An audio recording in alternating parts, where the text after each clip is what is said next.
tongues to wag, for she who'd led us towards the light, the ballad of the white stag.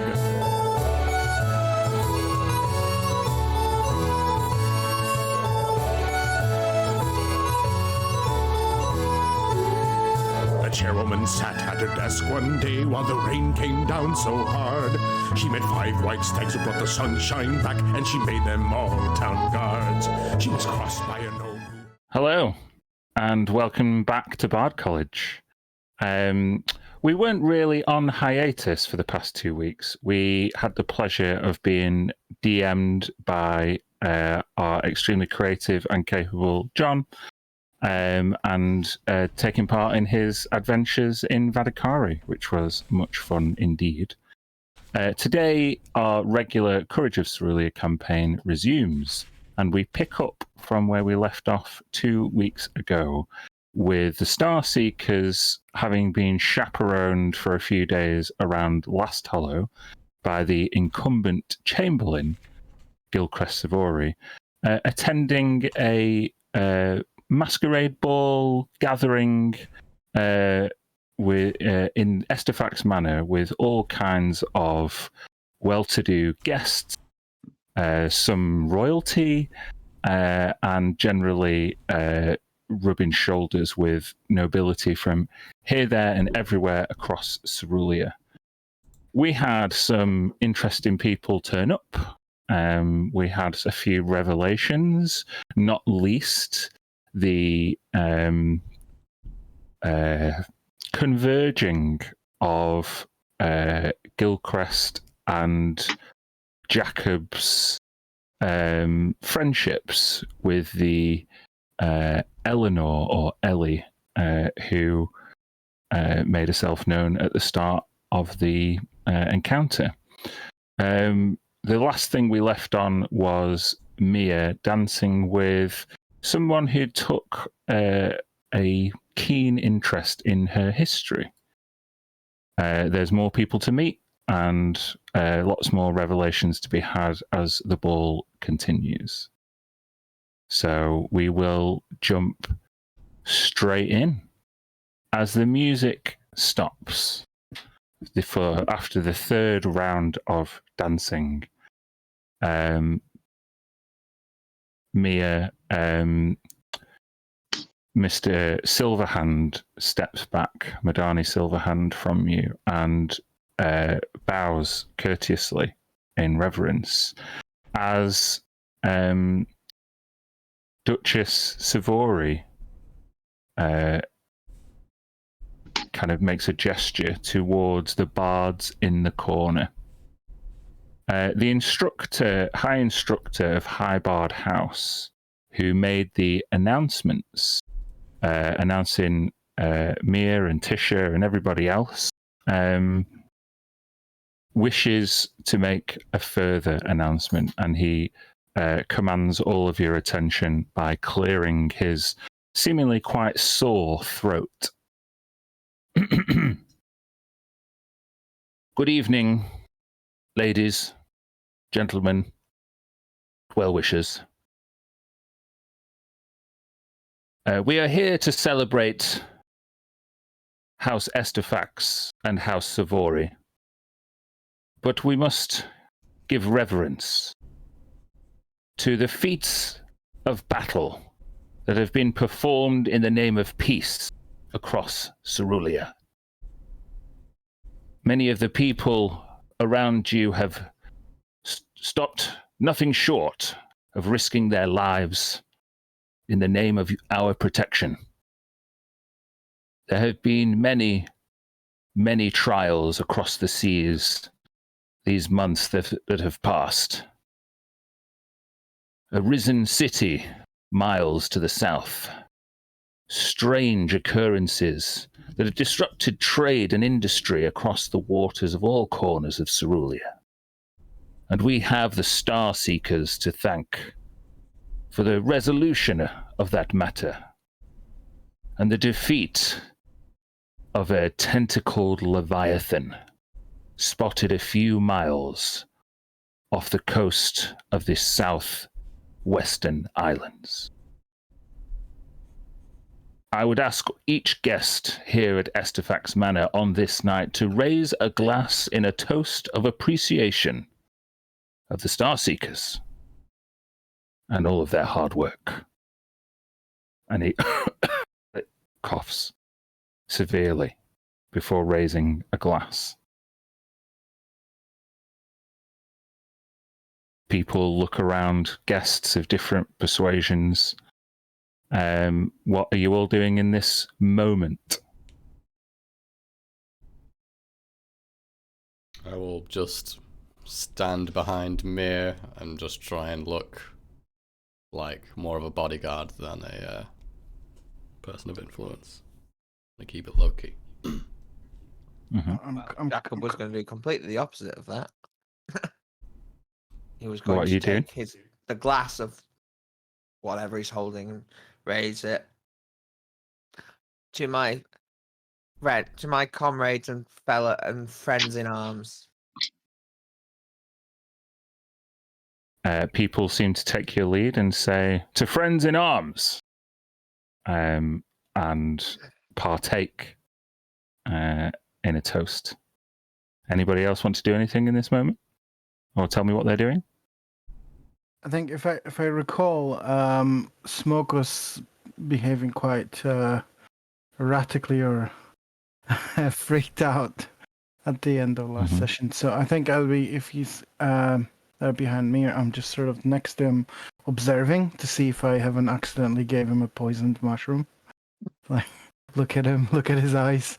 Like, are you? I think I was kind of Okay? shepherding Tisha in that direction because we'd noticed it was going on. Yeah. Okay, so we can ignore the layout of the map at the moment, and so yeah, you, I guess Tisha and Gil, kind of after taking a toast, make their way towards one of the entrances to the main courtyard, where we see Mia and Smoke and Tilly. Mia, what's going through your mind right now, or what would other people see? They'd see like a smile, that same sort of like pageant kind of girl smile plastered on her face, but she's just looking kind of unblinkingly at Silverhand to see if he makes eye contact back.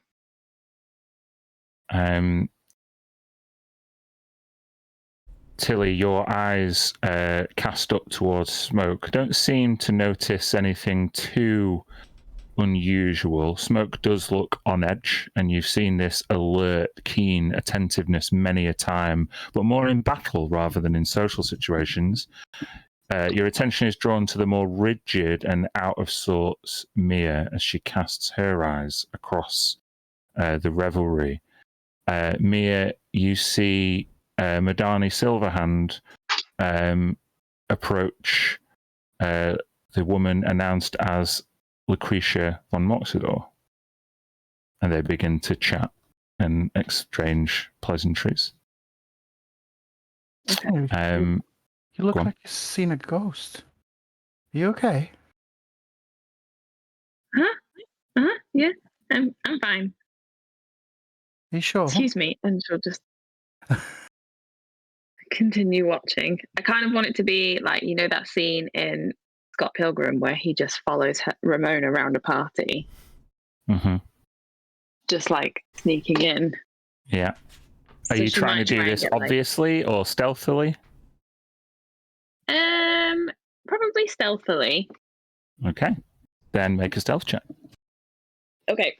Would it be not at disadvantage because I'm not wearing like armor? Normally it's at disadvantage. You can tell me. Does disadvantage make sense? Is Mia really? Does she have the presence of mind at the moment to be stealthy? Is this a tactical decision, or is she just following this person around like a dope who just needs more information? Like a dope. Yeah, that's probably it, isn't it? Yeah. Her half plate is her stress today, not her normal. Oh, good. Yeah. That's it. As you wander around, you see. Make an insight check for me. All right. You've got good passive insight. Oh, crit fail. Okay.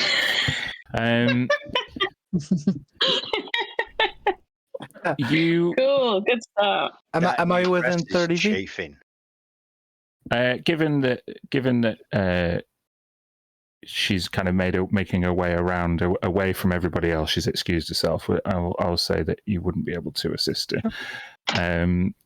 But yeah, you keep trying to re-engage Madani Silverhand, kind of staying in his vision, but not too obvious. And every time you look to see where he is, someone with a tray of entrees just crosses your path or bumps into you, and you clumsily turn into the High Instructor, Madroff Stosk, who grips you really, really tightly and looks up intensely at you. Oh! Watch where you're going, young lady. Are you okay? Yes, I'm sorry. I'm. And he kind of gets like really flustered, and he's kind of shaken, although your mind is preoccupied and elsewhere. I must. My performance is next. Please listen attentively, won't you? Please. Sure.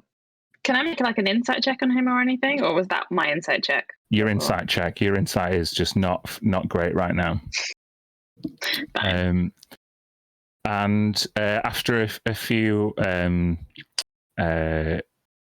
few moments, the instrumentalists in the corner kind of play a brief interlude in order to set High Instructor Madroff Stosk off. He looks very uneasy. Anybody watching would see the appearance of a novice performer about to give the performance of their life with very little to no time rehearsing. Although this obviously doesn't fit the profile of someone who must be very, very experienced in delivering musical or creative performances of any nature.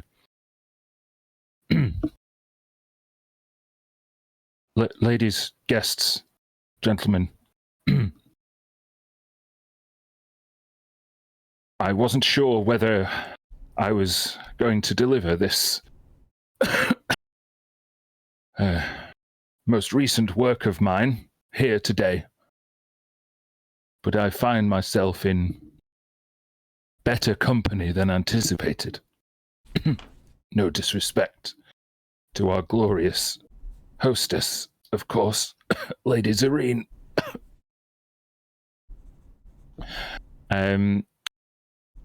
I would like anybody who is watching this to make a perception check.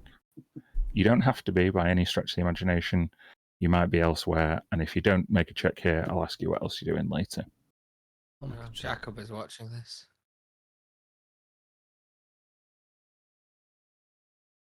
Oh wow. Okay, a couple of crit successes, a crit fail. I'll give Tisha my halfling's blessing. And I'll take the 22 if you want, Tisha. Yeah, fine. Thanks. Yeah, which would make it quite an easy success, especially with the two crit successes. You see the High Instructor pull out a scroll from which to read. And once he's holding it in front of himself, he's almost holding it over his face to cover his face, which would strike you as unusual if you're going to perform. With his left hand, you notice he is clutching a bag, like a long leather satchel, and his hand is shaking. With that, he does a reading. Now then, I have the text, which you can read at your leisure if you wish, or I can do the reading for you. Be forewarned, it's not entirely short, and it'd be a little indulgent on my behalf, but it's up to you. What would you prefer? Oh, you gotta read it. You've got to Do read the it. reading. I agree. Okay. I've just got to cough and splutter my way through it, I think. No, don't do that. So annoying. Sorry. Enunciate. Okay, you can imagine him coughing and spluttering Yeah, through. we can do that. Okay. He clears his throat. And I will share these. I'll share the handout with you after I've read it. A poem. Sorry, I won't cough. All the way from where they came, they built a mansion in a day. Distant lightning, thunderclaps, watched their neighbor's house collapse. They looked the other way. And when the storm was overhead, all the oceans boil and rivers bled. They auctioned off our memories. In the absence of a breeze, they scattered the remains. And then the days that followed passed. In another mansion, and he looks around, built to last.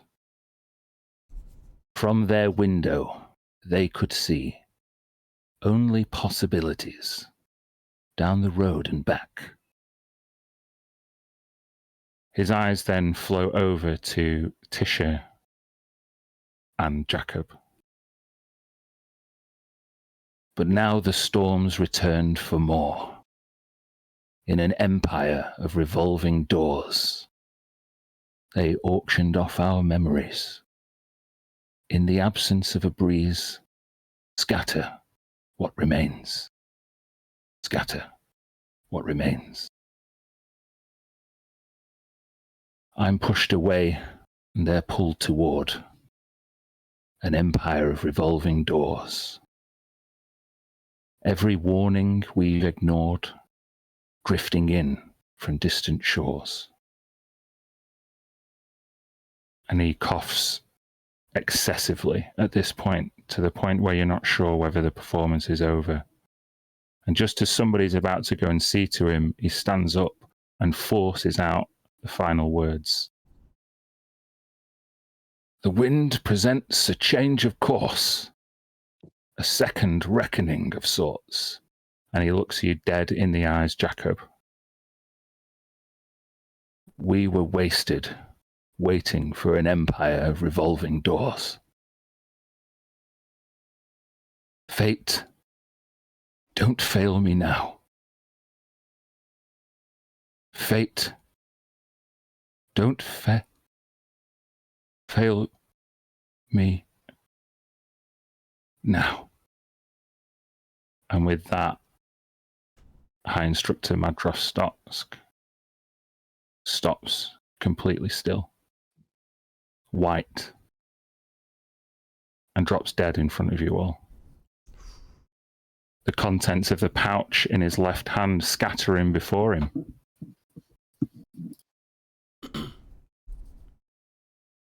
Could I Can rush I- over and try and catch him as he's falling? The Gil would move to retrieve the contents of the pouch and gather them up. Not if Jacob got there. Priorities. All Not right. if Jacob got there first. We've got a lot of things that people want to do immediately, so the only way to resolve it, folks, you know, is Roll to initiative. roll initiative. Hold on 1 second. There you go.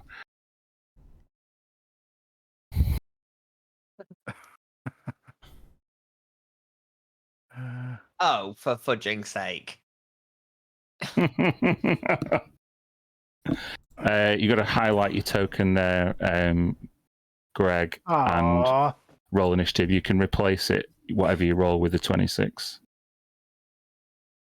Hillcrest. No. Yeah. Well, you're not gonna beat that. No.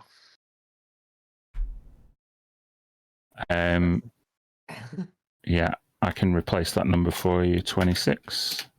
Is that everybody rolled? Who Yeah. wants to roll? Okay. So, Gilchrist, your immediate priority is to go for what is in the bag. It's quite obvious because it makes when the bag opens and he falls face first down, there is a clanging, and it is a number of small metallic objects. Make an investigation check for me. Okie dokie. The first thing Gil would do is, as he separated from Tisha because they had been dancing, he would just run his hand along her arm and say, "Apologies, Lady Montaigne."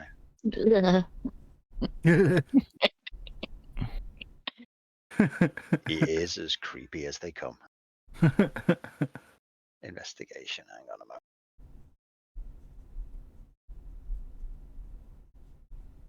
Yeah, not good. I think I just scoop everything up back into the bag and. Well, it casts a spread, and I'm going to tell you because this was the first thing you wanted to do for your roll initiative. There were 6 things. However, with that investigation check, not all of them are at your reach immediately. You close the distance. You go down. I want you to roll me 6d6 in roll 20. I was going to go for prestidigitation. See if I could gather them up.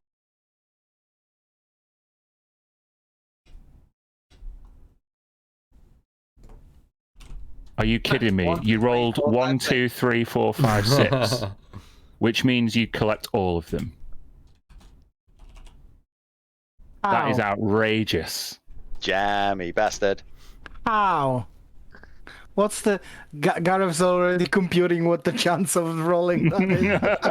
That is insane. That's probably a pretty low chance, actually. Yeah. All just get scooped into the bag, which then disappears into the folds of the tunic. Yeah. Okay. Having picked them all up, you see, Gilchrist, that they are tuning forks. But we didn't see it. Everyone would have seen what's happened.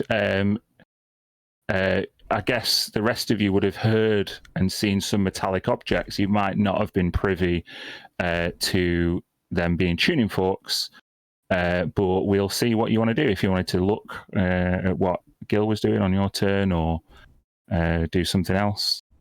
So that's your turn, really, Gil. Is there anything else you wish to do, like bonus action wise, or is the deputy high instructor in the room? Not currently, no. Then it would be beckoning a guard over. Mm-hmm. Yeah, you summon. There are servants and guards around. They will get to you by the time you are next up, I'm sure. So Tisha. Fireball. No. I think she wouldn't yet. I think she'd be like, what the hell? I think, knowing Tisha, she would probably have gone to grasp those items herself. But that hasn't actually worked out in her favor. So she's going to turn to the health of the old man and just see what can be done there. There's no real action here, Dad. I'm not going to lie. I'm just going to be, oh God, what is going on? Ambulance, okay. Whatever the version of that is. You're going to be a pearl clutching bystander. That's pretty much what I'm going to do until action starts. Yeah. Ambulance. Maybe I'll hang on. Let's think about it. Maybe I'll hold an action in case shit goes down. What's the triggering of your held action? If any sort of violence occurs.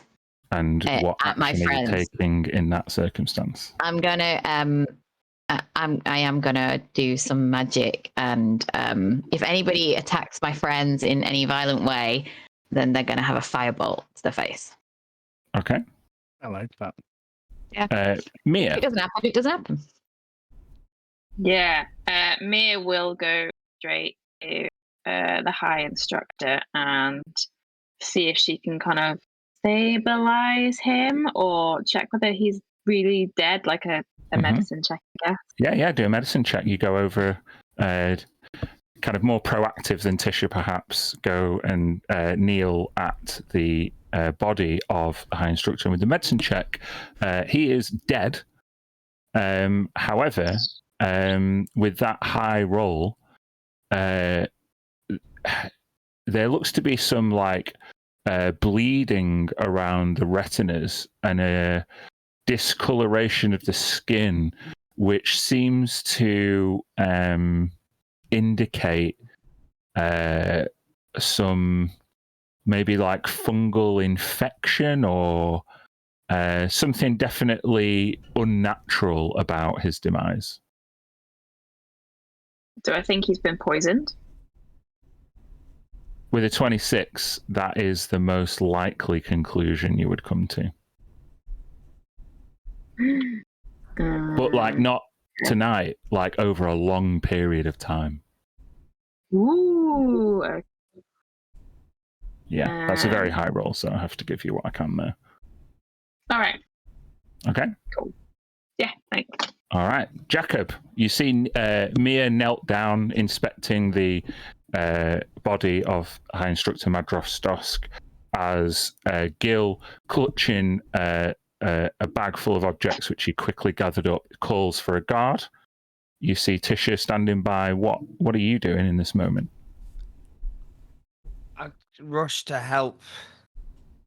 I'd have rushed, seeing that Gilchrist has got the objects that fell, whatever they were, and obviously I don't know, would I have seen what they were from where I am with Jacob's perception? Well, you can make a perception check if you wish.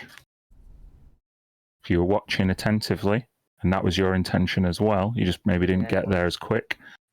Yeah, with a 22, you saw him gather up a load of tuning forks. But you know what they were, basically. Yeah. Anything else you wish to do? Seeing that I can't go there, I'd run over to Mia. What can I do? Can I help? Mia, with that check, looks like she's perfectly in control of the situation. Okay. I'm going to therefore try and keep other people away, stop people crowding. Okay. Just make a straight charisma check. We'll see how much confidence your presence instills in people. And with that, the answer is not much. A couple of the other guests start to panic. It's certainly the kind of interruption that no one was expecting. There's gasps. It's a very chaotic scene. Still, only a few seconds after it's happened, nothing's yet really settled. Anything else you want to do? There's nothing else I really can do. Okay. Smoke, what are you doing? So it's probably a bit later in the turn order and probably realizing this is happening as everyone's leaping into action. See this guy fall, and I've been on kind of like on edge, trying to clock everyone as well. So I want to see if I can notice, does anybody leave, or out of all the shocked expressions that you'd expect, does anyone look unusually calm? Make an insight check. Very good at these. 15.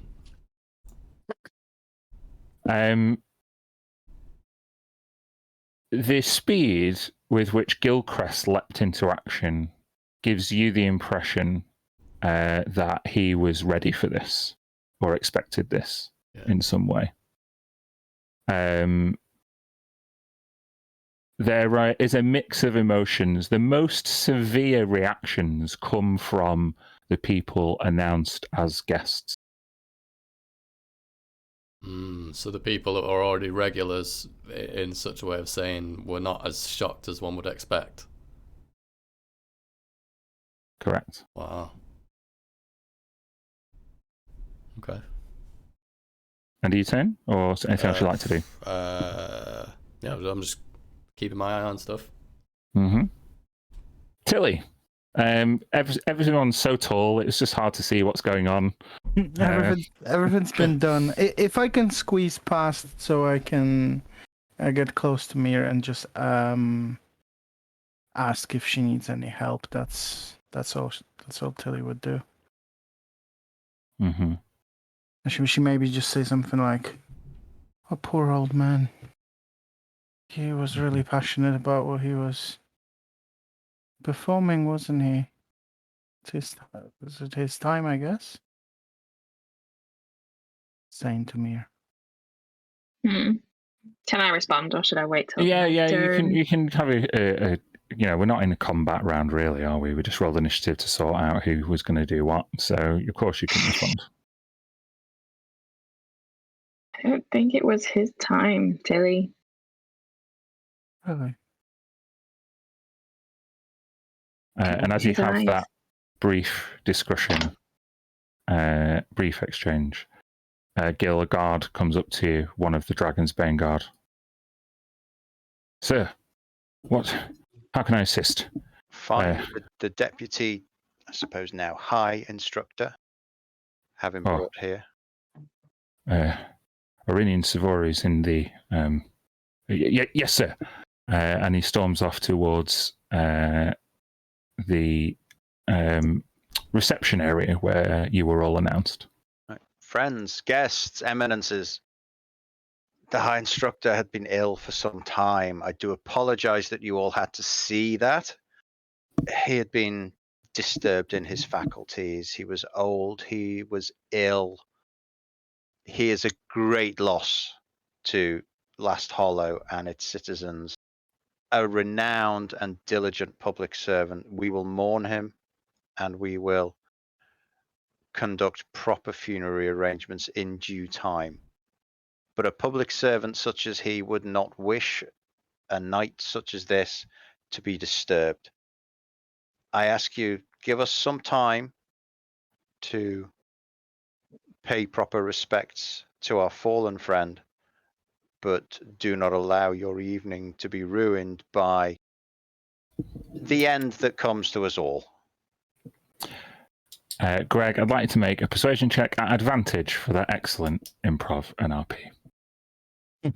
That's fucking deception.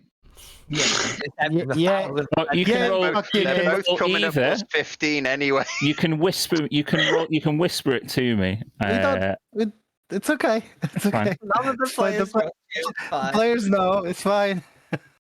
Mir knows.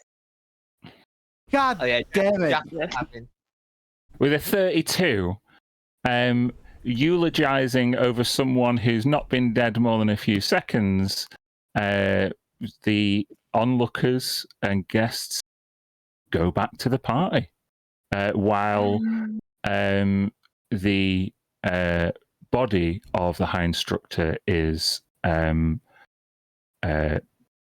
extricated from the courtyard by two Dragon's Bane guards, and Aurinian Savori attends to you, Gilchrist, in out of earshot of most of the guards. I would hand him the satchel and say, get this back where it belongs. High Instructor. Oh, he's just got the promotion from Darth Vader in the in The Empire Strikes Back. You are in command now, Admiral PM. Exactly. Where is that still in the hall? Yeah, it's just to one side. Is right. Jacob would be trying to listen in. He wants to know what's going on with these folks.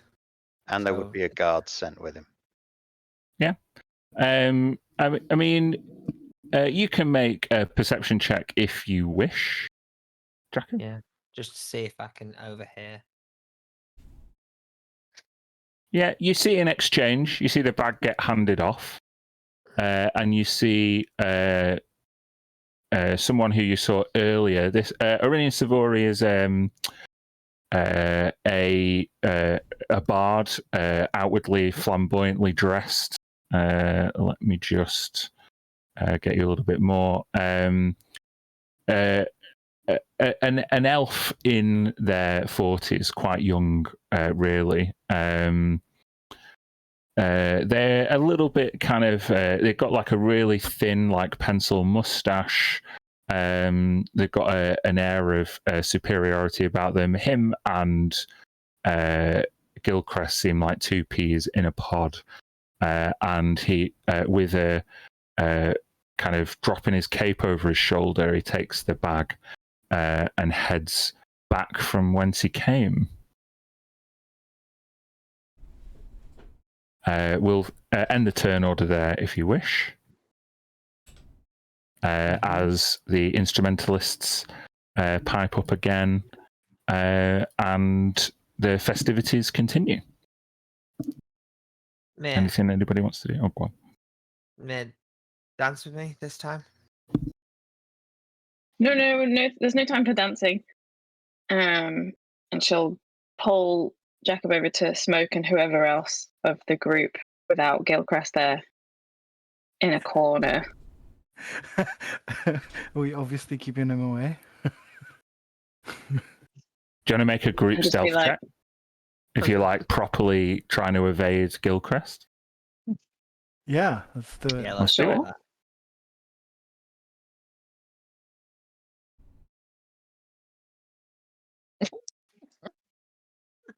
Fucking right. hell. Gareth, you can work this out for me. What is the median of those rolls? I'll give Tisha my halfling Tisha- blessing. Me. Tisha Thank can have a you.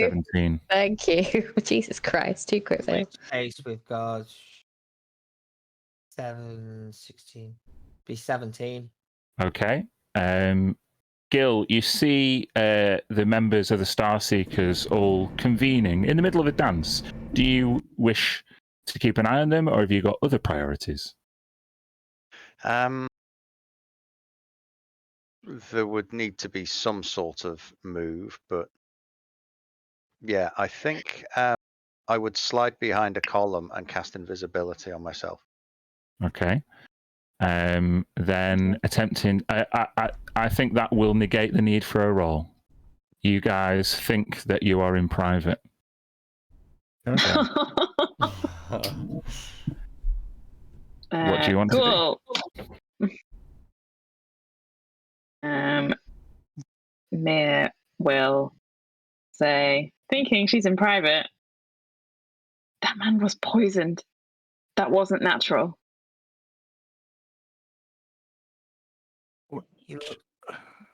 He looked what- right at me. I think he was trying to tell me something. What? Something's What's not going? right here. What's going on? Was there anything showing on him? Was there? What kind of poison do you think it was?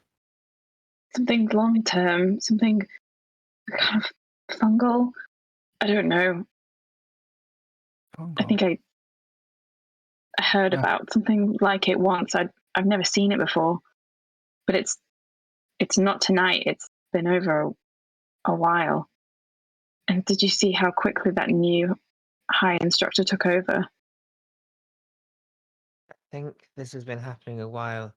The temple was replaced with a Savori. The entire family, I take it, have got every office in the city. Was he in the office when you were here young, Jacob? Yes, he was. The high instructor was in the head of the Temple of Lathander was a nice person who appears to have also died of an illness shortly after or during the Savori arrival. Something is not adding up here. He had the And look did of a you man hear that poem? It was all about that. It was. It was definitely weird. I was trying to follow it, but there's things that reminded me about like us about the fight, maybe about. There's a mention of a storm. He was talking about you, wasn't he, Jacob? Me and Tisha, I think. We both carry the storm within us. He definitely said second reckoning and then looked at Jacob. Well, And then, any all idea know what did you he all know my drop? true surname. They were tuning forks, musical tuning forks. That part of the performance? Anybody I got know they any? make sound. Oh, when they make sounds when you bang them, maybe they have to be. I don't know. I have no idea. Maybe those They're what notes you were use for interplanar travel. Oh, They came here from somewhere else. oh. I think. And But We need to Gilchrist. go and find the new instructor. Should we ask Gilchrist? I think he picked them up. I don't trust. Yeah, let's ask him. Did you see how Lucas. Yeah, he- where is he? Really, I don't call it. I don't trust him. Where my TV? Sorry. Sorry, I- John, you were saying? he grabbed for that satchel like it was a ripened fruit, just waiting to fall off the tree. Didn't even bat an eyelid. That the man himself fell to his demise. It's the quickest I've seen Gilchrist move since we came here. And look around. Very fluently lied to all these people. All the regulars here, look at their expressions, their demeanors compared to the new guests here. Not many are but shocked at all. They've returned to the party like it's nothing. It seems as though people were waiting for this man to die. What? It's awful. What did we walk into? I was told earlier by my old friend that things changed very quickly when these arrived. That the city is no longer what it once was. People who disagreed with them were vanished, or left, or died. Should we leave? Should we end the evening, or what should we do I think now? it would look awful suspicious if we just left now. I think we should finish the party, and we need to find out what's going on. Something's not right here. You know, if it was fungi, maybe if I had a bit of time with the body and could look in a bit inside, maybe I could figure out what it was. Maybe I'm not saying You think they'll let you check the body if they poisoned him? You think that's what happened? They maybe don't have to let you. And I will give Tilly my little potion of invisibility. Just the bottle. You could just go. I have no idea where they would take it.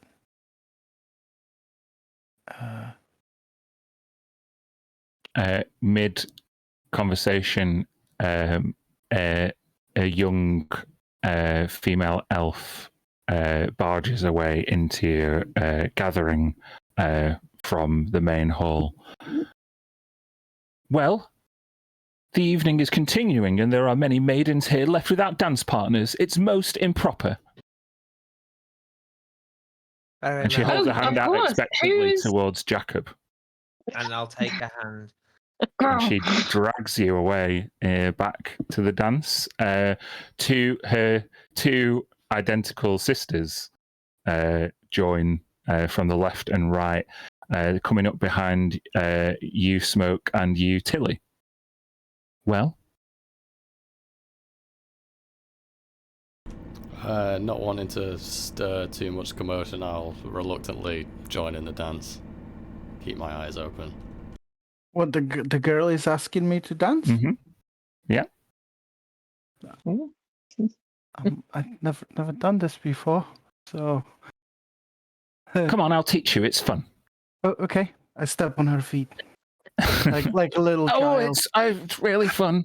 Like a little child learning from her dad how to dance.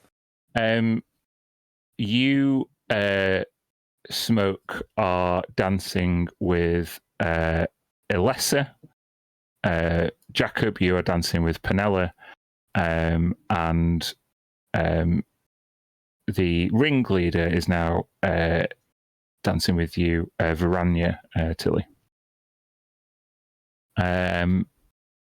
That leaves Tisha and Mia seemingly alone together. Can I just observe where Freddie is at this point? Yeah, you without making a roll. Freddie is speaking to a moneyed-looking dwarf who seems to be having an intense conversation into the side of Freddie's face as Freddie gazes out across the courtyard, seemingly looking for something and only half paying attention. Mm-hmm.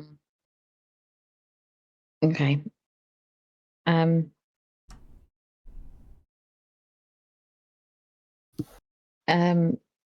Mia, what?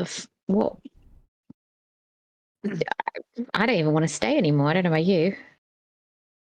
I need to powder my nose. Do you need to powder your nose? Absolutely. Let's go do that. I'll take her by the arm and drag her off.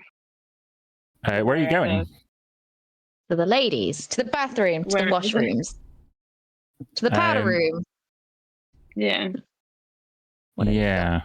You built up the ladies' washroom, you go past right? the kitchen. A few servants pass you, and we will pick up with your private conversation in a moment, if that's what you're going to have. Guys, the rest of you with the triplets, is there anything you're doing while you're dancing with these fine young prospects? Making eye contact with Smoke and giving him like scared animal looks, like, and then just trying to I guess not hurt the woman by stepping all over her. I guess. Mm-hmm. Just make a dexterity check, Tilly. We'll do that. Oh yeah, you both your feet are left. It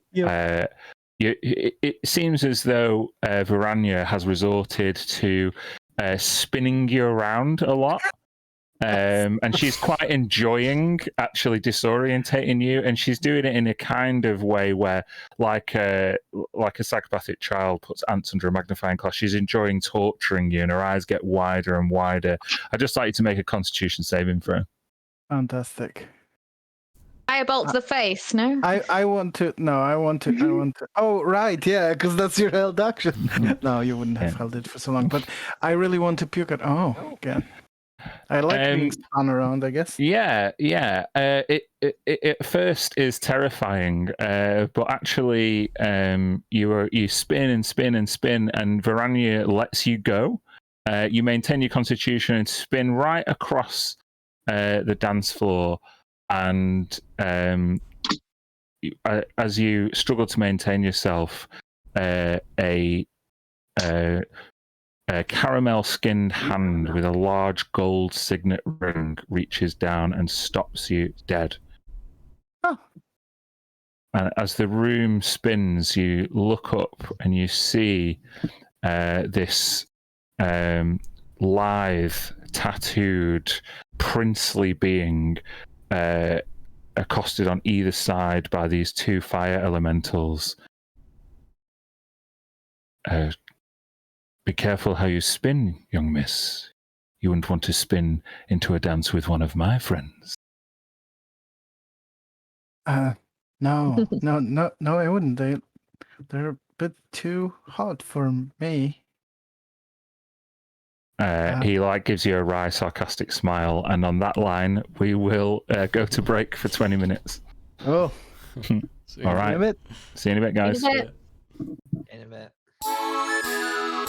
Come gather near and bend your ear for a tale our tongues to wag. For she who'd led us towards the light, the ballad of the white stag.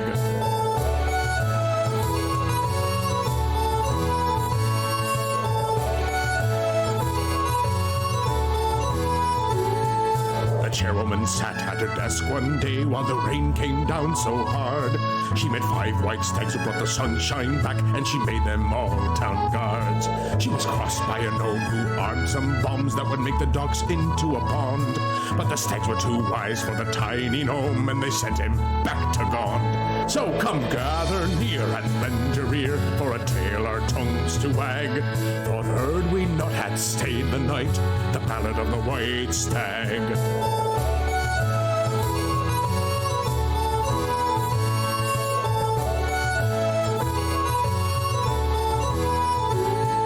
She roused her men at the feasting hall, and she took the stags to the city wall.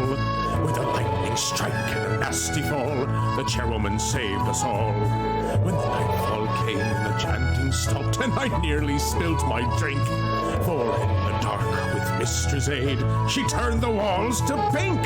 So come gather near and lend your ear for a tale our tongues to wag. Thought heard we not had stayed the fight, the battle of the white stag.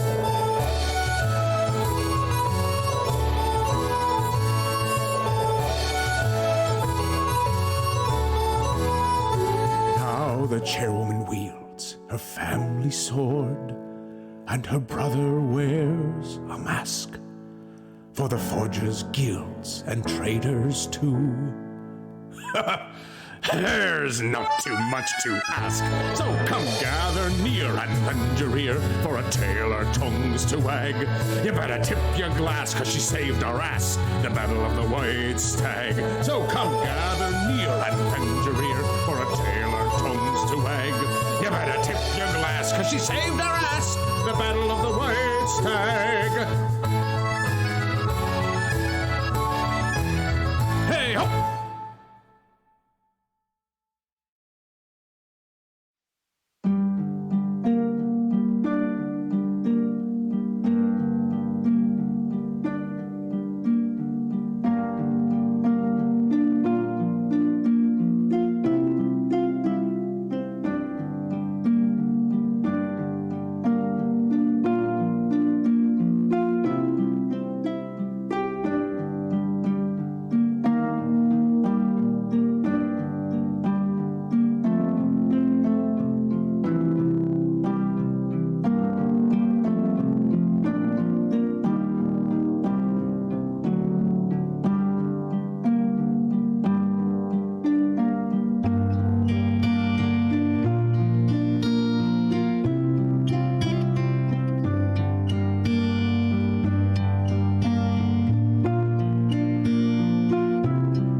And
welcome back. We left after the death of Madros Stosk, and before the party could really re-angle or reconvene, many of them whisked back off into the party, with Gilchrist seemingly nowhere to be seen. Speaking of which, Gilchrist, what are you up to? Well, Gilchrist would move to a pillar, the far side of a pillar, and drop the invisibility, and then just appear to be in conversation with someone, having quickly cast the other spell I mentioned to you. Mm-hmm. I'm just double checking I haven't missed anything. just be looking out of one eye and oh yeah. watching the antics of the triplets and nothing jumps out to you as particularly unusual, but you do startle Parmeran Savori. I thought that was an excellent speech you gave in relatively short order, Gilchrist. An excellent orator, of course. Oh, the old boy's been on his last legs for weeks. He just had to last long enough to read that little encyclical out in front of an audience, didn't he? Seemed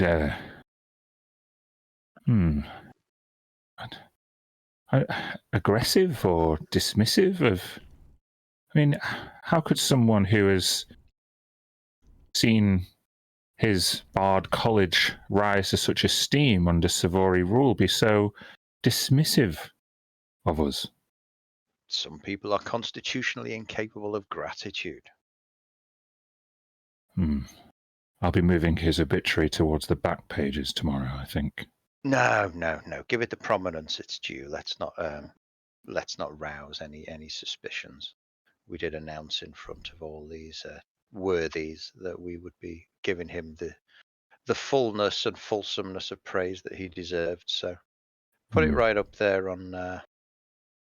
I'll do the announcement page 1 and slide the obituary in the usual place.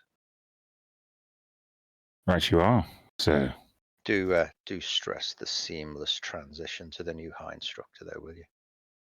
Indeed. We shouldn't let such an unfortunate turn of events water down this exquisite ball that our family has put together. And doesn't do to usually mix duties of state with pleasure, but this is one of those occasions where we can do so quite freely, and it's almost expected of us. So, yeah, keep an eye on what's going on. Try and keep the more salacious items of gossip to the back pages if you have to print them at all. And let's see what the night brings. I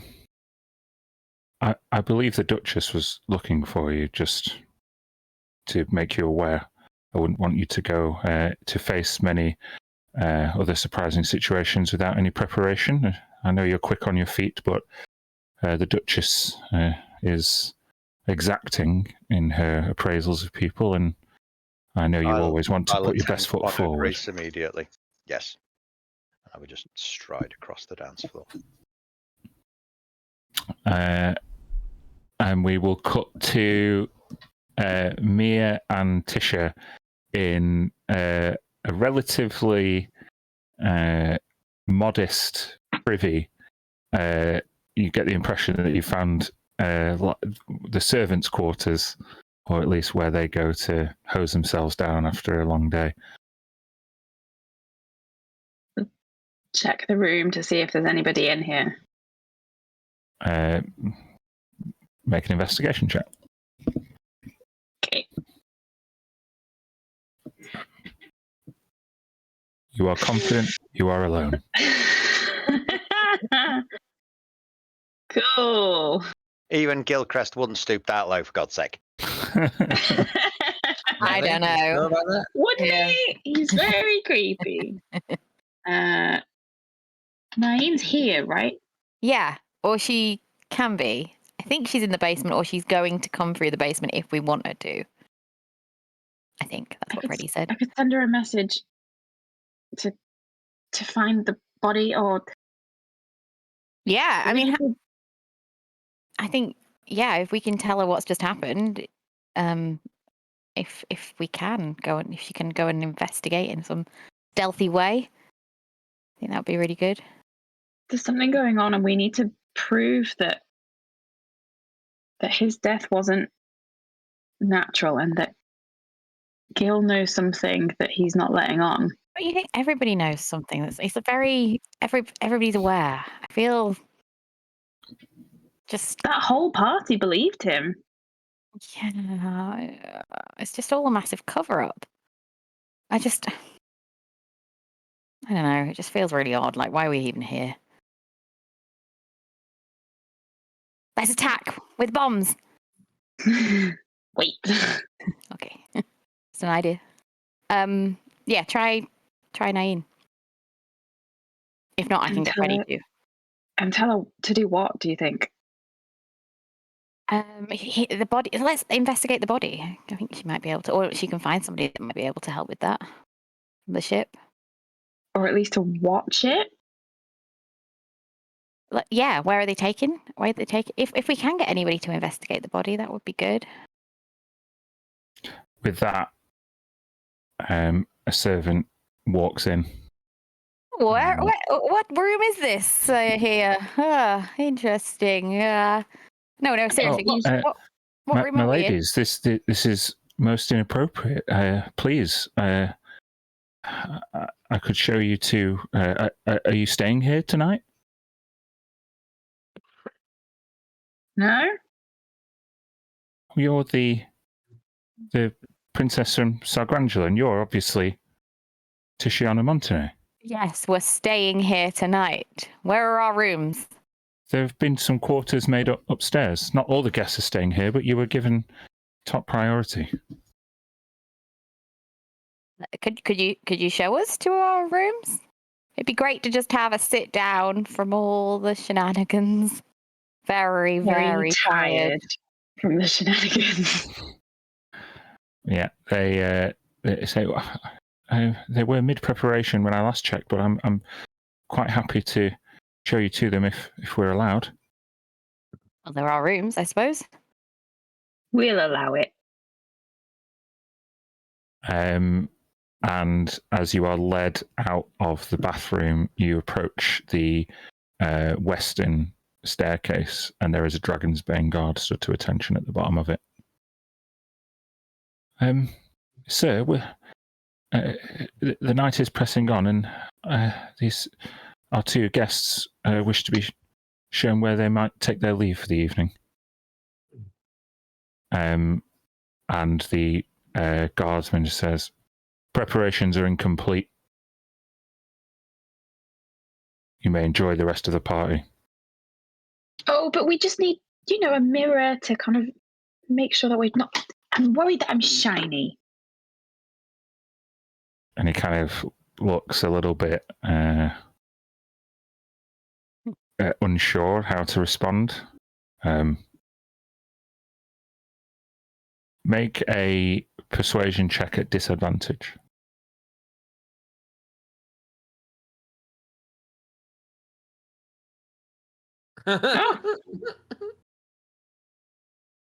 Well, I suppose there's no harm in letting you up a bit early. Just you have to promise to stick to the northern bedrooms. The western, southern rooms are out of bounds. We will totally do that. Yes. Okay. Are you guys going straight up the stairs? Yeah. Yeah, okay. As if we're going to where he's directed us, yeah. Yeah. Well, we'll cut back to Smoke, Jacob, Tilly. Another song begins. Anything else? Do you wish to go and dance with anybody? Speak to anybody? Investigate anything? Go anywhere? Was there? It would have been probably about the time where I kind of promised to meet a servant outside for a. Yeah, smoke probably. leaf. Yeah, I'll try to sneak out and join her. I understand it's probably be through the or sort of where the kitchens were, somewhere outside. As you finish your encounter with Prince Lever, he kind of tilts his head as you make your way back, and these two fire elemental creatures step in front of you.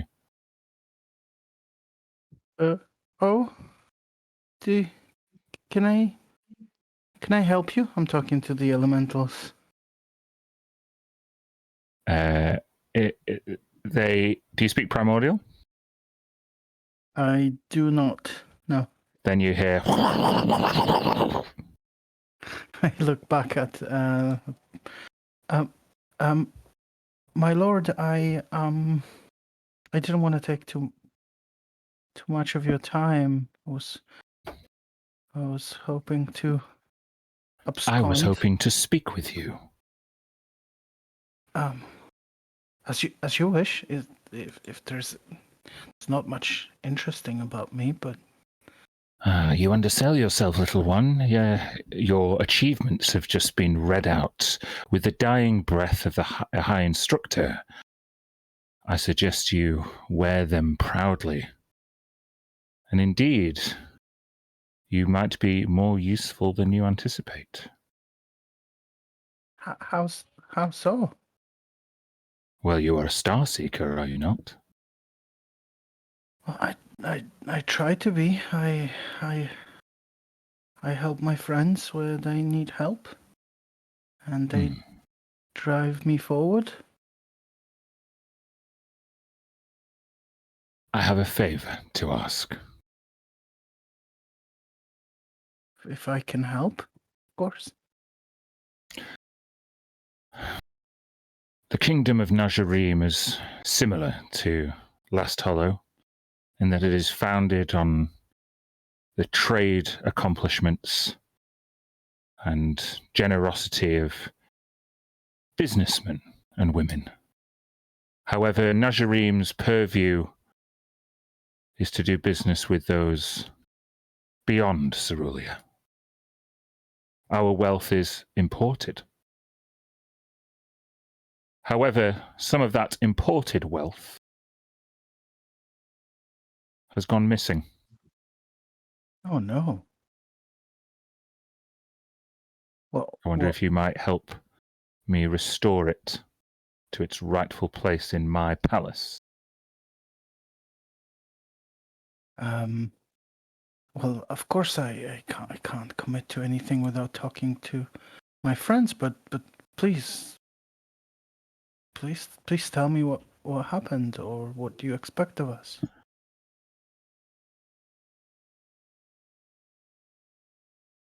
The crown jewel of my kingdom is a yellow gem called the Eye of Merzak. Belongs to a legendary warrior, or at least it did. That warrior is really symbolic of the peace we all enjoy and the part that Najarim played in its achievement. Lest House Savory and House Estefax forget just how powerful an adversary lies just across the Narrows. If you were to get this jewel back for me, then you could count on an allegiance much more exotic and with many more secrets to share than this gathering of folks.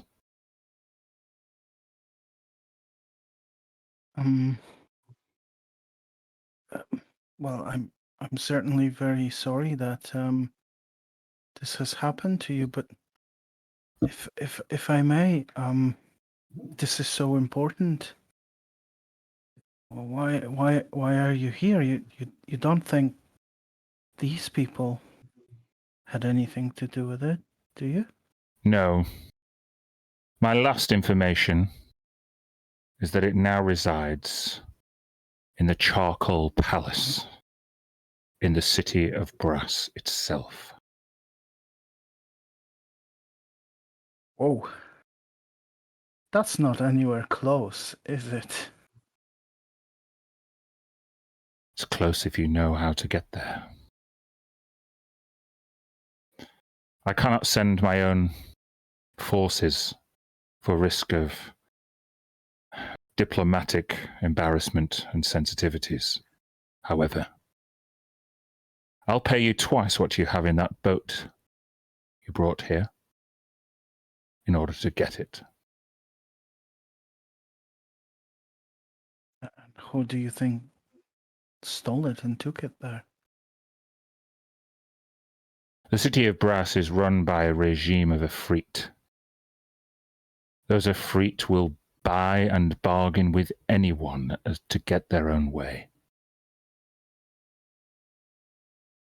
Could be a mercenary. Could be anybody. You may enter into negotiations. Your reputation might precede you beyond the material plane. If you can convince the High Sultan to give up the Eye of Merzak, then I'd be eternally grateful. But if you can't, I'd urge you to steal it.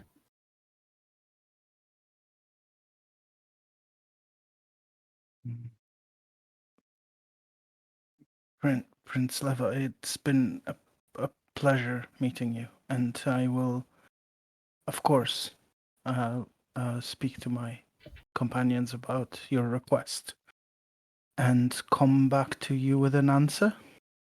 Are you leaving swiftly after the ball or sticking around in the city?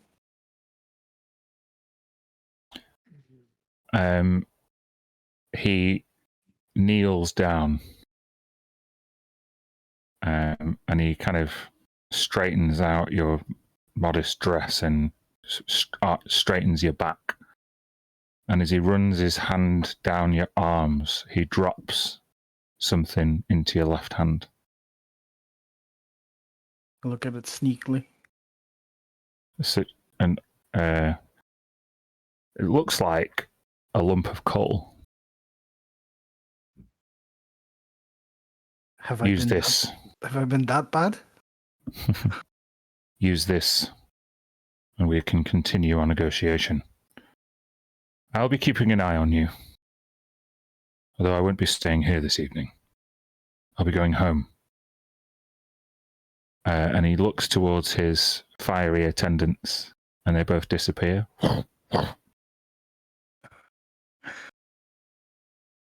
Have a good rest of your evening. I look forward to hearing from you soon. Thank you. And yeah, I'll she'd be quite she's got a quest. She's mystified by it. She puts it somewhere in the back of her head, and obviously until we're ready to talk about it somewhere private, she's gonna go and try and speak to the Arin outside. Mm-hmm. As the next song commences and Tilly makes her way across the dance floor, Smoke, anything you wish to do? I think that from being initially very nervous, anxious, not knowing how to handle this social situation, it's all very strange to him, and now someone's dropped dead. It's almost like it's just kicked in that like battle focus. So he's just like head on a swivel, paying. Right, finally, a dead body. I mean, Yeah, this is my kind jam. of, yeah, just like not in a good way, but it makes him like he needs to focus now. So I'm just gonna continue to do what I did before. I'm pretty more or less ignoring Alessa while I'm dancing, and I'm just gonna continue to sweep the room. I'm just looking for any sort of unusual activities or anything. You know that scene in Return of the Jedi after the Twi'lek girl gets dumped down below to the Rancor pit, and then the music just starts up? In that kind of Boba Fett observing from the sidelines, acknowledging you, you get a nod from a dwarf.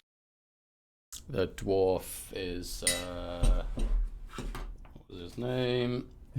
Bombardier General. That's or something. Bombardier something basket. You're talking about Brom Broadpocket? That might be it. I'll do. I'm assuming it's him. Bread basket, how are you? Bombardier Bomb Pocket, the shipping magnate. Mm-hmm.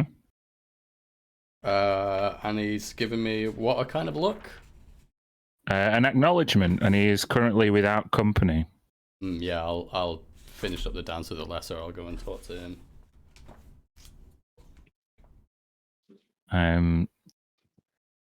As you approach, Alessa turns to kind of see her sister's reactions. She seems quite smug that she got to dance with this giant metallic tabaxi. Very unusual. But however, as she turns round to look hopefully towards a matching expression on your face, you've just gone and you're walking away. Gotta go and talk to the dwarf. Yeah.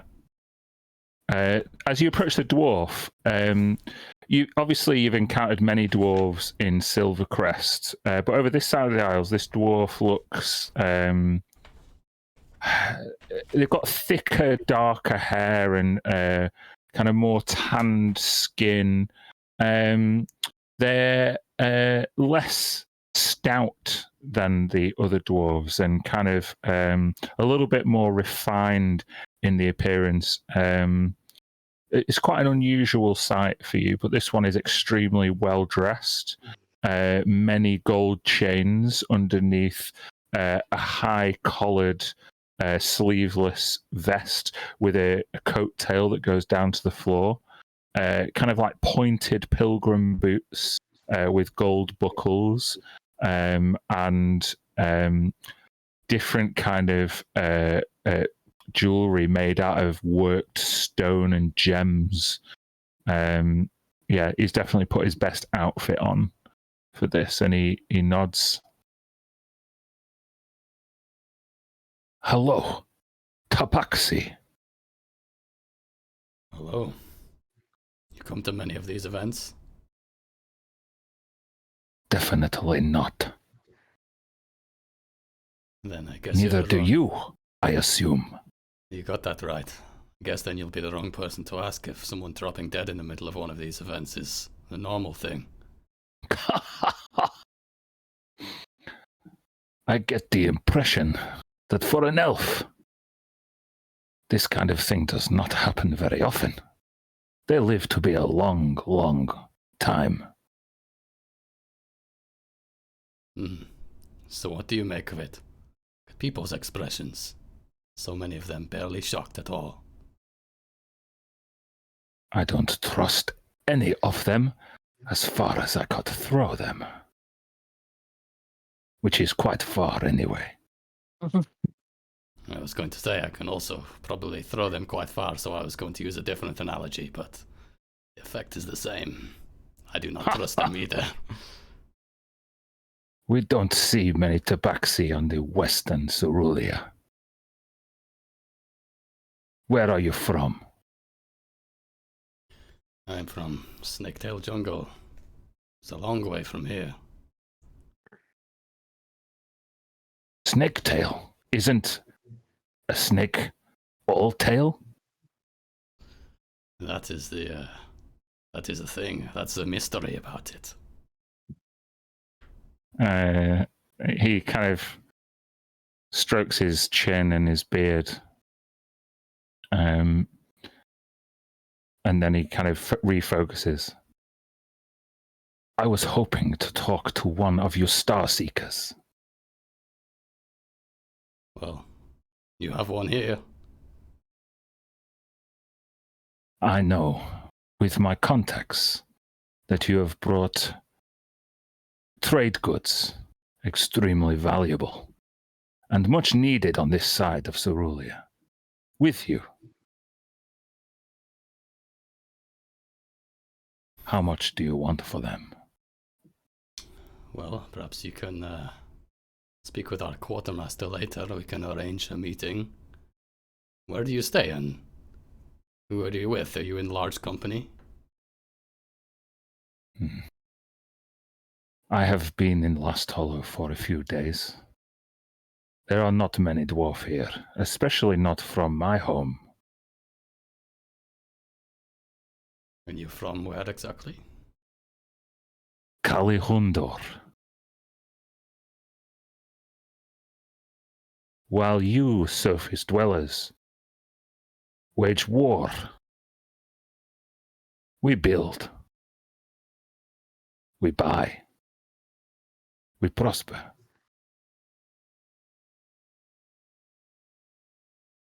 The kingdom of Kalihundor lies 100 miles below the surface.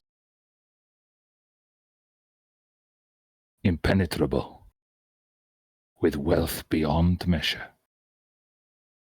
But not many people are willing to travel that far in order to meet dwarf like me. And so the trade goods that you must have access to must be indeed rare. It is trade goods we need. It is wealth and riches we do not. I see. I've met many dwarves in my recent travels. All I've known to be trustworthy, people of their words, and very skilled with creating magical items. For a party such as mine, some magical imbuements or some offerings such as that may be more useful than gold. Do you require a specific item? Well, that we would have to think on. Perhaps we can have a discussion. Yes. But not here. Yes, this place gives me the creeps. I'd rather meet somewhere more clandestine when we have time. I am not familiar with this clandestine. Ancient clan of my people. What I mean to say is somewhere more secretive, out of the way.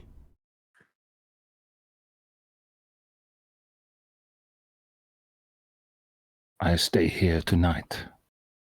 Before you leave, put a note under my door and tell me where to be. I will make it worth your while. Pleasure to have met you. If you'll excuse me, I'm going to look for the rest of my companions and hope none of them have been found dead thus far. I hope that too. I give him a knowing nod, shake his hand. Strong dwarf nods and shakes your hand back. Before he kind of looks a bit out of place. He doesn't really understand many of the conventions that he's been observing, but he likes the food and the fresh air, it seems. So, if you don't mind, I'm sorry, everyone's splitting off in different directions. Jacob, what are you doing? After finishing my dance with the triplet, I would head over towards the gnomish captain, Captain Twinflint. Is it Twinflow. Trailing Twinflow. Yeah, to speak to him. Obviously, we saw him some time ago. I know Smokes. I saw Smoke speaking to him before, but I'd want to go and speak to him as well. Captain, it's good to see you on dry land. Ah, hello, young master. Pleasant evening. Yes, well, except for the obvious unpleasantness. Yes. How can I help you? Last time we saw each other, you told me some strange happenings coming out of this city. Do you know anything else? Strange deaths? Change in leadership? Lots of strange things going on here. I wonder if you had more information, if you could help. Something doesn't strike me as quite right here, and I wondered what those of Queensferry had noticed. Well, the Queensferry Navy stood armed and ready under your father's leadership for armed conflict at any time. But since the Savoris came in, they seem to have wanted to sell us more arms than meet us at them. So the relationship has changed somewhat. And yet the danger remains. You say yourself you sail the sea looking for pirates and other things that are outside of the lawfulness. The settlement wars were grueling, terrible time. But now in peacetime, we try to enhance trade. And that seems to be a mutually beneficial arrangement. Protect the seas, keep them safe, stop the piracy, make sure that each city gets what it needs without losing its commerce to pirates. Yes. And what were you told of the change of leadership? How were you told the Savory came into power? Wow. Rumours of Gilchrist. Rumours of Gideon Lecheria growing old and weak were not really met with any suspicion. He's human after all. And House Savory coming in was actually positive news. It just strikes us as distinct change in policy. Things that last Hollow were after and seemingly were important to the people here. Arms, military tradition, seemingly less so now. It puts us at ease at Queen's Ferry. But yeah, it was curious. Yes. Yes, it's not my true identity is not widely known around these parts yet. It seems my cousins do not trust my identity. You saw me some time ago. You saw me before I changed. I'd be more than willing to support any claim, but I'm not sure I could back it with the Queen's Ferry Navy or risk a diplomatic embarrassment.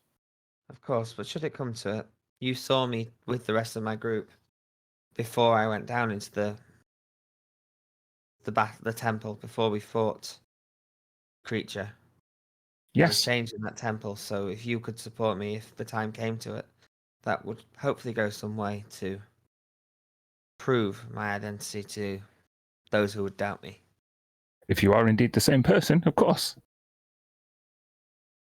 Well, all I can say is that watching a ship grab hold of your own, lift it out of the water, gnomes descend from hidden things in its tentacles, and then the entire ship carry you and yours far across the sea to save time. It's not something you forget. Aha. It is you. And he winks. And salutes you and goes back to fraternizing with his fellow officers. Officers, enjoy this party. I should find my companions. There was much to discuss. Okay. You see smoke across the, without now kind of finish his conversation, so you guys can converge. Both of you see Tilly having left, or the direction that Tilly left. We'll just jump to Gil, if we will, with the Duchess. You asked to see me, my lady. Well, that was most unexpected. The timing was unexpected and unfortunate, but it's certainly another move on the board that we were anticipating.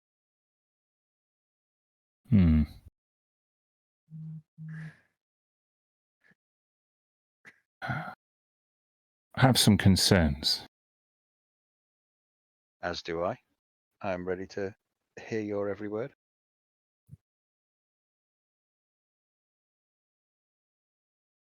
The Star Seekers. I'm worried that this display by Mr. Stosk may rouse undue scrutiny. I want you to conclude your trade business with them this evening. This evening? Get them signed on the dotted line. I can speak to Princess Mia. We do have the contingency plan, of course. If we can persuade Jacob to sign, then that problem disappears. My preference would be to keep as many pieces on the board as possible, especially ones that are played from places like Sargrandula and Silvercrest. However, there are expert players of the game in Silvercrest. Sargrandula, of course, is a far less known quantity.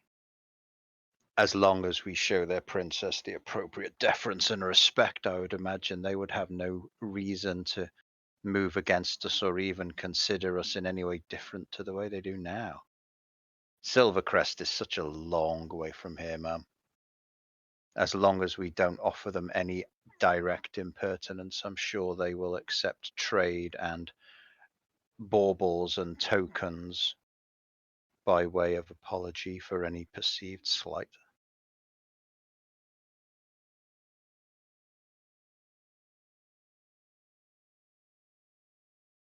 What do you remember of our family being sent here, Gilchrist? I remember doing my duty by the family, ma'am. We came because we were needed, because these people had been neglected.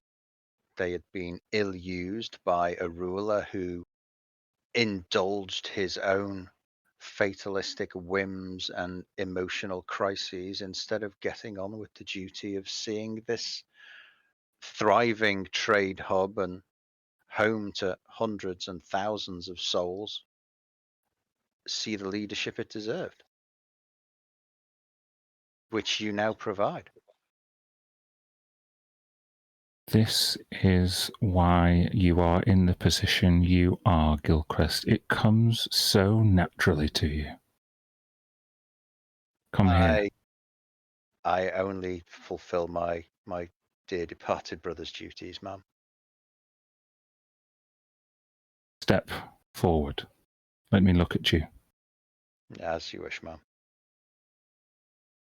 Rising out of a chair, Jadena Savori, most of your interactions with her have been from a respectful distance.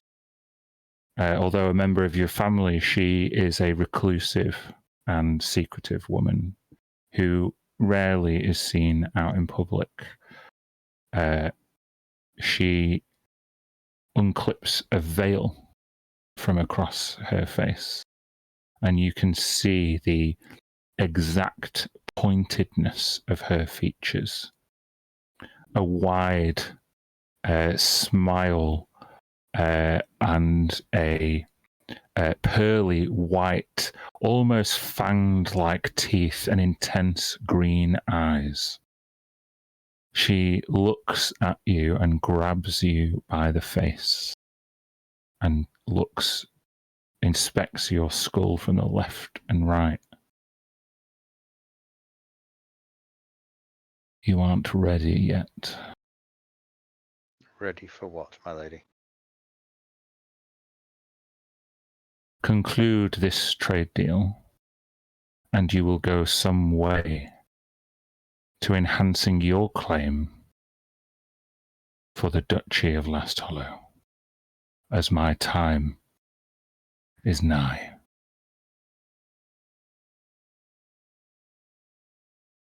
I will attempt to get 2 signatures tonight, my lady.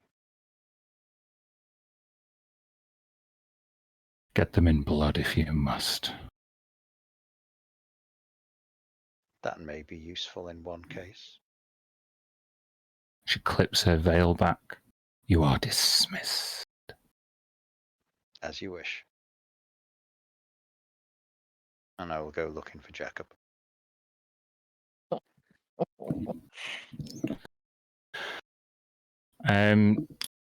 Jacob and Smoke, were you following Tilly or observing the guard at the bottom of these stairs that you now approach?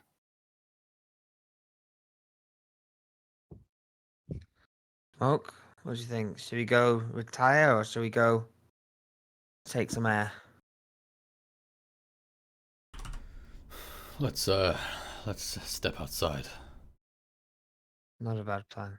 We'll just go to take some air, not necessarily going where Tilly's going, just taking some air. Fortuitously, you would end up in the same spot. Tilly, you see Aaron outside. She kicks off her shoes and leans back against the wall and rubs her sore feet. Her hands worked nearly to the bone. She is tired and exhausted as you walk out. Oh, hi again. Finally, you're off. Oh, just taking a break. Goodness, it's been a long night. Did you see what happened? Yeah, I was right there. Poor old man, he's just fell and died right there in front of everybody. doesn't happen often here, does it? No, of course not. No. So sad. The old man was such a good singer and he barely got to use his voice in his last moments. At least I think he got some kind of message across. What was he trying to say? It was a pretty long poem, wasn't it? About storms and revolving doors. I don't think I've ever seen a revolving door before in my life, but I think it's one of those. It's like a metaphor, isn't it? I think that's what they call it. I think you might be right. Here, give me a puff of that. What are you smoking there? Are you sure you can handle this?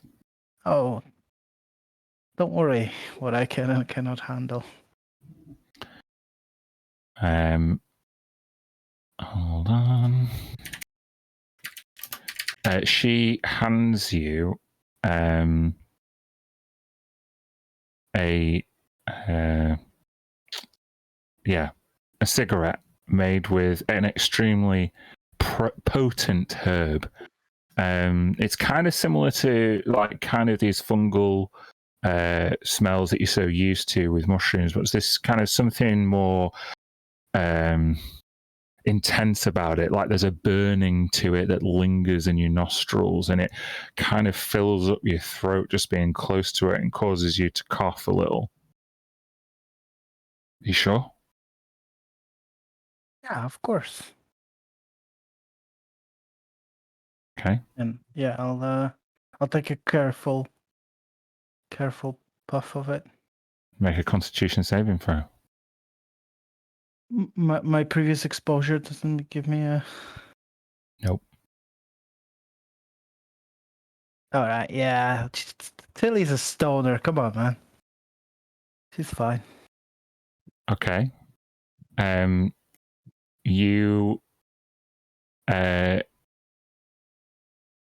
take a drag, and the this fiery, intense sensation sticks in your throat and spreads to your lungs. Roll me a d4. 4. You can add +4 to the and all of your ability checks for the next hour. Shit. This is good. I love it. Wow. It's good shit, right? It's You gotta get me some of that. It's amazing. And so relaxing too.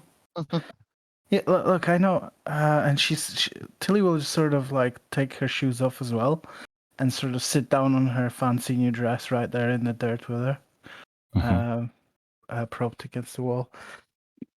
And like, I don't know if you've noticed, but I am not really born for this or used to this. I'm kind of much more comfortable here, if you believe. Oh, the people who are born for those kind of things, they never really worked a day in their lives. If you ask me, their success is built on the hard work of people like us. That is very true. How are they treating you? By the way, I'm just curious. I came here with my companions, and you know, I always judge people by the way they treat their supposed lessers. The Estefax family does pay well, but they demand a lot in return. Long days, minimal holidays. And just yesterday, the Baroness woman, she didn't want a traditional room made up. We had to dig out the basement. Dig out the basement? Well, yeah, she brought her own, like, earth and stuff. I don't know if she's some kind of important herbalist or something. She's, like, growing something. But we had to dig out the basement. Is she staying for the night? She's staying for the foreseeable, I'm told. And is she quite close to Esther Fox's? Oh, it's all the elven families are close. I know never really heard of the von Morxidors before, but you know, it's all you scratch my back, I'll scratch yours. Apparently, she's courting, she's looking for a partner of some sort. That's why she was so eager to get here in time. I don't know. Who would want to marry a baroness anyway? It comes with so much responsibility. Yeah, you're probably right. So you're happy here? Yeah. Better than working down at the docks or in the Undercity. Because you're a human. I was never trying. really thought. Go on. Sorry, what you? No, I was trying to catch her off guard on this, basically, and very closely looking at her reaction to this. What? So what are you trying to? Do you want to make an insight check? And what are you trying to discern? Yeah. Basically, if this weird situation here has a basis in the race, and whether she will display any signs of like she angry, hateful, repressed of that sort, or distasteful towards the ruling classes. Yes. Yeah, make an insight check. She has a general distrust of nobility, but you get the impression that's because she's been to quite a few of these kinds of parties and waited on, and it's more of a general disdain rather than any like individual persecution that she's experienced. Okay, so yeah, she's probably not worth probing for the sort of information about the higher classes, but the one thing that comes back to Tilly's head is looking at the cigarette, the joint. Mm-hmm. She's going to say, and quietly with a whisper, "Is this from Matsonia?"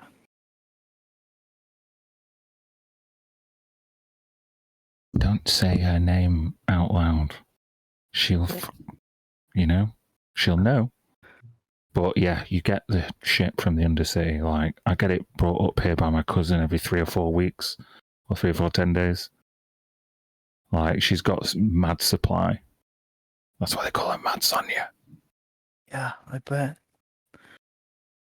You know, me and my friends are trying to get to know the place a little bit, and we seem to be falling into all sort of social traps and not really understanding who does what. But we found that not everything is as it seems here. Does that make any sense to you? Well, you mean like all these ball gowns and dresses, like they're just like covering up like kind of vacuous, shallow people underneath? That's the impression I get. Vacuous, shallow people with a plan. A plan? I think you need to give me that back. Like, you sound paranoid. Maybe I've been talking to my friends too much. It's been lovely talking to you. If you ever get night out on the town or something, and I'm still here, where would I find you? Oh, we occasionally go to the lagoon. You know, it's one of the nicest spots in town. Fun. Okay. I'll You're seen a few halflings there before. Oh, that could be fun. I haven't spoken to my kin a lot recently, so yeah, I think I will. Maybe I'll bring something special. She taps her nose and says, oh, "I got to get back." And at that point, you are joined by Jacob and Smoke. Oh, I love some fresh air, gentlemen. Woo. Whew. You and me both got barely breathing there. This Yes. this whole place is giving me the creeps. Jacob, with your passive perception, you see that Tilly is suffering the effects of imbibing one or two toxins. Ah, you're been on the old pipe, have we, Tilly?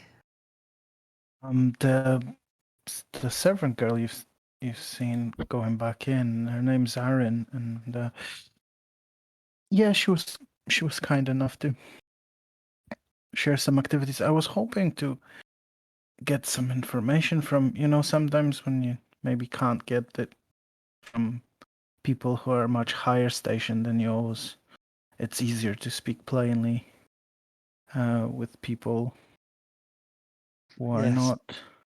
I know Once that you get very to well. a higher station. Yeah, I get it. I think if I just kept if I kept maybe I could have get to enough high station on that one. Look, there's she she didn't tell me much, but she did tell me there's it's quite busy in the Undercity, and there's the royal families here, or the noble families here are not very popular with the common folk, but I guess that's probably normal anyway, wouldn't it be? I don't know. Something's Jacob, has it always been like this when you no, were here? no. Something is wrong. Something is different. Something has changed. So those houses, the Savories and whatnot, they weren't here when you left. Or they think- were, but they weren't in power? I think from lessons half remembered as a child that there are Savories and there were Savories that are related to my mother, but no, my father was in charge. He ran this place with an iron fist. None of this frippery or finery. It was a military settlement. Praise to they used to praise the Lord of Lights before going to battle at the temple. This is all very strange. He left, they came, wrote you a letter at some point, and we're here It now. even was him, or whether I now wonder whether it was him or whether it was a ploy to see if I was still about. To do what? Get rid me of here? you? Get rid of me? I don't know.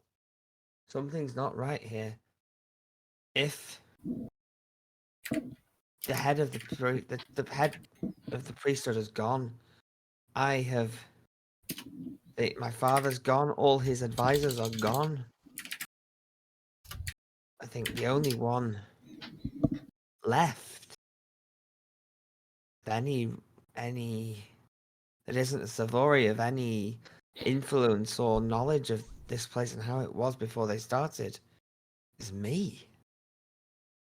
Ellie said, the girl I was dancing with, that's Eleanor. She was my friend. We roamed the streets together. We fought. We stole. She said that things had gone bad. So did my other friend that I snuck off earlier to meet. This city is being strangled by the Savories. But they said Gilchrist said they stepped in because your father left. So they were just doing their duty or being he good. leave? You don't think so? Well, the guy that just died, that was unusual. The priest that I never remember being, he was hale and hearty, and he's suddenly gone. Jacob, you hear with your passive perception out the corner of your ear. Oh, certainly, Chamberlain. They're just out the back here. Gilchrist comes. Let's look at the stars.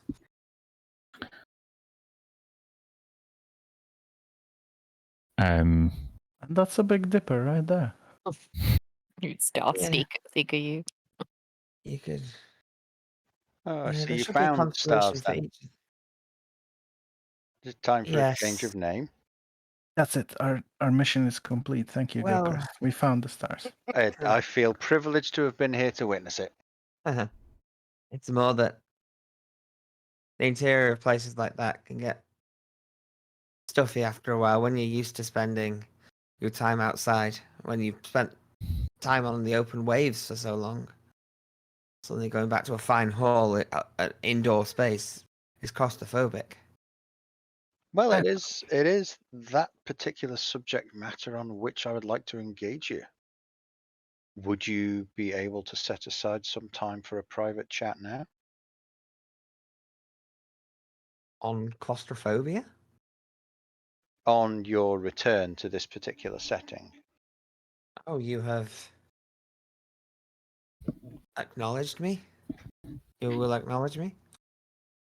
I would not go so far as to acknowledge any kind of relationship to the former ruler, but your familiarity with the city makes it clear that you've been here before.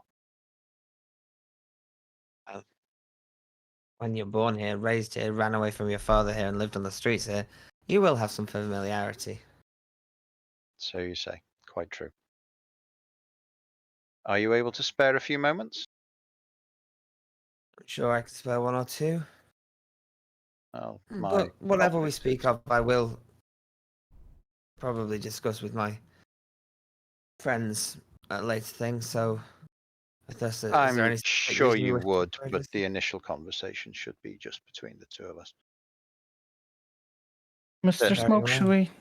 should we do you have a moment? Humphrey really needs to relieve himself, so if we can find a tree or something around.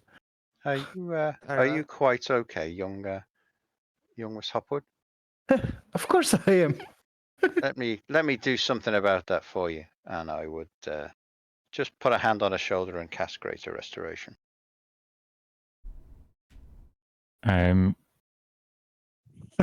Shit. Your pupils return to normal size. You forego the +4, but you also forego any future unseen damaging effects. You immediately see Stilly's face drop. Like, thank you. You're quite welcome. Some of the preparations available around here are rather potent and can have unfortunate side effects for outsiders. Okay. Let's go find a tree. I'm reasonably certain a person of your nature prowess would be able to find such a thing. Jacob. So you, Gil and Jacob are going to Gil's office? Yeah, that's why Gil's leading. Yeah, I would just chat as we go. Are you wanting to do that now, Dan, or? Well, we'll skip to the ladies who found their way upstairs. Yay! Yay! We'll go in our room, in one of our rooms. Yeah, sorry, I switched maps. Not that you need to see the map, but the advice that I gave you from the guard was wrong. You must if you come up those stairs, walk right the way around the estate and stick to the eastern and northern rooms. It's the western and southern that are out of bounds. So what?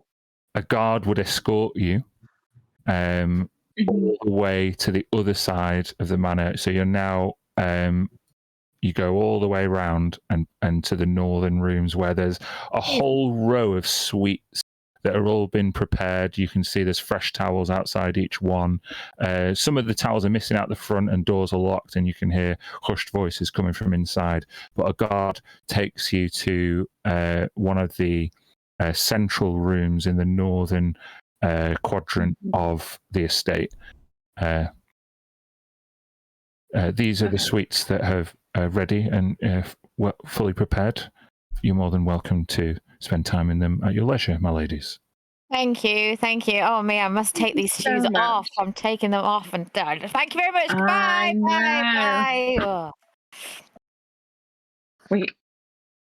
We have to get in those other rooms, right? We have to get in there. We have to. Did we walk past them? Yeah. You walk past like a row of elven statues, a few other kind of smaller, kind of maybe look like office doors, a few doors and windows that lead out onto balconies overseeing the courtyard from above. And yeah, now you've gone past a load of bedrooms where the doors are a little bit more welcoming and inviting. Tisha, I have an idea. I think it'll be kind of weird, but I think it will help. You trust me, right? Oh yeah, totally. Okay.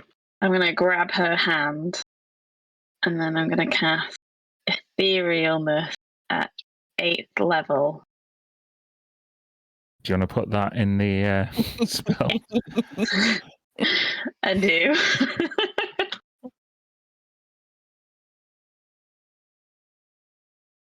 Okay. So you are imperceptible to those people on the material plane unless they have the ability to see into the border ethereal. And yeah, you can see the kind of echo of the material plane around where you are walk through walls. You know, like Lord of the Rings, where he's there but he's not quite there, you know. So yeah, you are both have the etherealness condition on you, if you like, for the next 8 hours. Cool. Oh my god, everything's gone grey. What Yeah. Mia, what is this? So we're here, but we're on a kind of separate plane of existence. I don't know if you remember when Vida and her group sort of jumped on us and surprised us at the docks at Iron Guard, was it? Yep. That's where they were, I think. Oh, hiding within this grey world. So nobody can see us. Unless I know another spell that means that I could see into this. So if someone else has that ability or if someone else has cast that spell, then potentially. But I've never looked into the ethereal plane before. Can Tisha go over to the window and see if she can see any of Tilly or Smoke or Jacob? You walk to the bedroom window and you see the courtyard in this kind of grey, muted presentation, but there's no one there as far as you can see. Okay, well, I can't see anybody out there. Let's put these shoes back on. And oh no, your shoes are on the material. You can't do. oh, I'm going. Oh, fine. Let's go. Barefoot. You don't have to walk here though. Oh, yeah, you don't feel the rough sensation of actual ground below you. This kind of almost feels like you're walking through a dream. Oh, nice. Cool. Yeah, maybe we'd start by like experimenting by walking through a wall into like the next door's bedroom to see if that works. Yeah, you phase through. So cool. And then start heading towards the rooms that were forbidden, I think. Yeah. Okay, it's a big manor, so I'm going to, given that you can walk through walls, I'm going to make you make an investigation check at advantage, both of you, and you can see what we find. Okay. All right. Come on, ladies. Oh no. That's terrible. Mia, you have never cast this spell before, am I right? Right. So you're just having trouble kind of acquainting yourself or orientating yourself with how to move around. However, you walk through all of the bedrooms around, and all of these bedrooms to the left and right in the north seem to be made up for, or were indeed made up for guests. They all have this kind of like almost like frozen in time look about them, this kind of grey postcard of each room as if it was in some sort of colourless catalogue. And you kind of get a bit overly fixated on some of the details which don't seem to change as you interact with them. It's almost as if you're almost like a ghost, if you like. You're unable to affect much of your surroundings, even here on this plane. Tisha, you kind of go a little bit further afield, ignoring many of the bedrooms that you find up here on this level. You find towards the eastern way where you were told is forbidden, there is a master suite, a storage area, and an office which looks like it contains a lot of paperwork, lots of filing cabinets, bookcases, etc. Okay. Then I will head for the office. And is Mia, are you with me? We'll go together, right? Yeah. I think we need to have a look around, see what we can see in terms of letters, books, correspondence, check drawers, all that kind of stuff.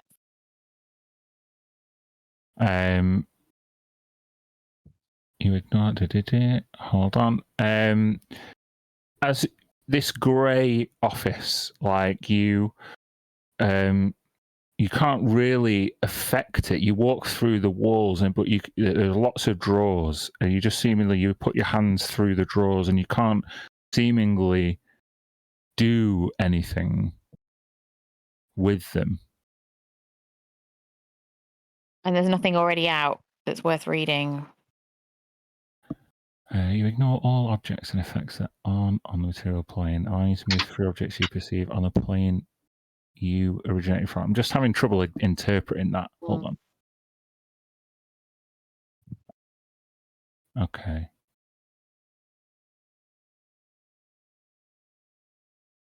Yeah. Sorry, what did you ask, Lucy? Whether there's anything like left out on a desk or any of the books that like have titles or I don't know, anything. They do. There is paperwork around, quite a sizable amount, but as you read it, it's kind of like almost like blurry and imperceptible. Okay, maybe we can't actually read anything here. I'm assuming this is the grand room. I'm going to suggest we follow people. Oh, Okay, you can you see didn't- in here. Sorry, you can see in here the plane you originated from, but everything here looks grey. You can't see it. Okay, sorry. You can see in here everything. There's loads of papers actually, and I'm going to ask both of you to make a perception check. Sorry, rather than just saying it's all blurry and you can't affect it.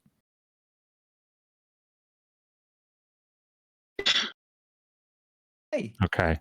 Yeah. Again, Mia, you're having trouble with this spell.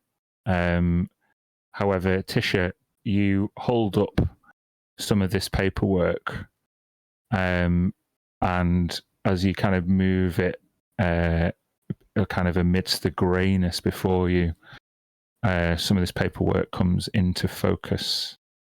With a 25, all of the documents that you pick up look to be marked for being destroyed. They have all big X's through a lot of the writing and like redacted, like ink trying to kind of blot out certain pieces of sensitive information. You look towards Mia, who looks a little bit more lost, and you realise that Mia is stood basically in a pile of papers.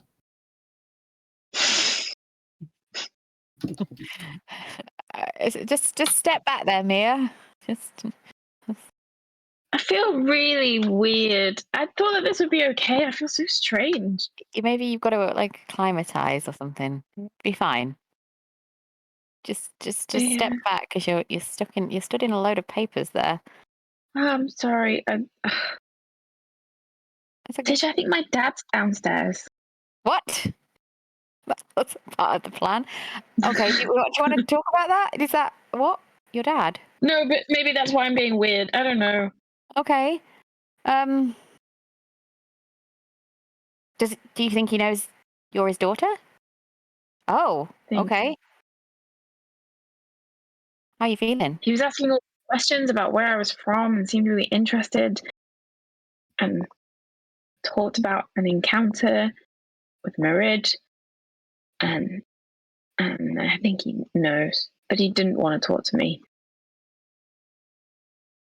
Do you think that he didn't want to talk to you, but he wanted you to know that he knows that you know? Maybe. What's the point of that? If you, It was like he just wanted to meet me and then disappear and check. He said he would talk to me later. I don't know. I was just gonna follow him and make sure he didn't leave, and then everything's happened. And anyway, maybe I think you're right that we should follow some people downstairs, and maybe I can see if he says anything about me. Yeah, I'm down for that. Let's go find out what people are saying secretly, but also once we're back to normal, if you want me to cast a spell to make him stay in one place or do anything distraction so you can talk to him more, just give me the sign. Okay, I don't know what the sign is. sign. What's the sign? Just to give him, just raise your right eyebrow. I'll get it. Oh, okay. Sometimes it just moves by itself. Both eyebrows, totally get it. I'll tap my nose. Okay. I'm here to help. But I'm standing in papers. Did you say I can't? Just step back with you, and take a deep breath. Compose yourself. It's all going to be okay. Okay. Okay. Can you read this? I don't know. I'll try. Tritisha tries to read the papers. I've sent you a message. Oh. Ooh, private messages. No, just on Roll20. Whisper. That's still a private message. I'm just trying to help Lucy find it. I've got it. I can see it. So this one. Oh. Whoa. I like that. So it says prisoners marked for solitary confinement. G.E. Lecheria. G.E. Lecheria? Yeah. Jacob's father's initials? Yes, that's what I was thinking. Why would that be on the top of the piece of paper? Are they all? Maybe these are all. All these papers are people in confinement. Wait, isn't he dead? Oh, God. Okay. Anything else to see in this room? Shall we go? Do you want to make an investigation check? Does that mean that his father is in solitary confinement? Prisoners marked for. Maybe was planned to be, or could be. Could still be there. They've put him in solitary confinement and faked his disappearance? I mean, that's a solid. Doesn't surprise me around here. Does that not? That makes me want to go to the prison. He could be in this building. Let's investigate. With that investigation check, it is difficult to sift through, especially on this plane, loads of other documents, but it becomes clear that the piles of documents are or were in the process of being destroyed. Rid of the evidence there. Okay. Well, we need to let Jacob know. Let's move on. Yeah. Yeah. Where are you going to?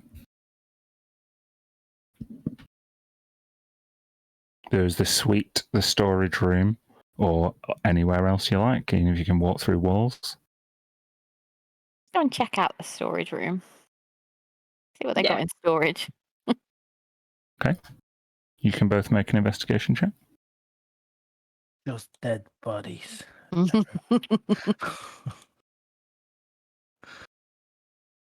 With a 15 and 16, you see, a load of, it's like dusty old cobweb crates of stuff. And given that you can't really affect anything, don't have access to everything, but there are a few like pieces of art facing away, like stored up against the wall. Most of the crates in here are sealed, and you can tell that the door is barred from the inside.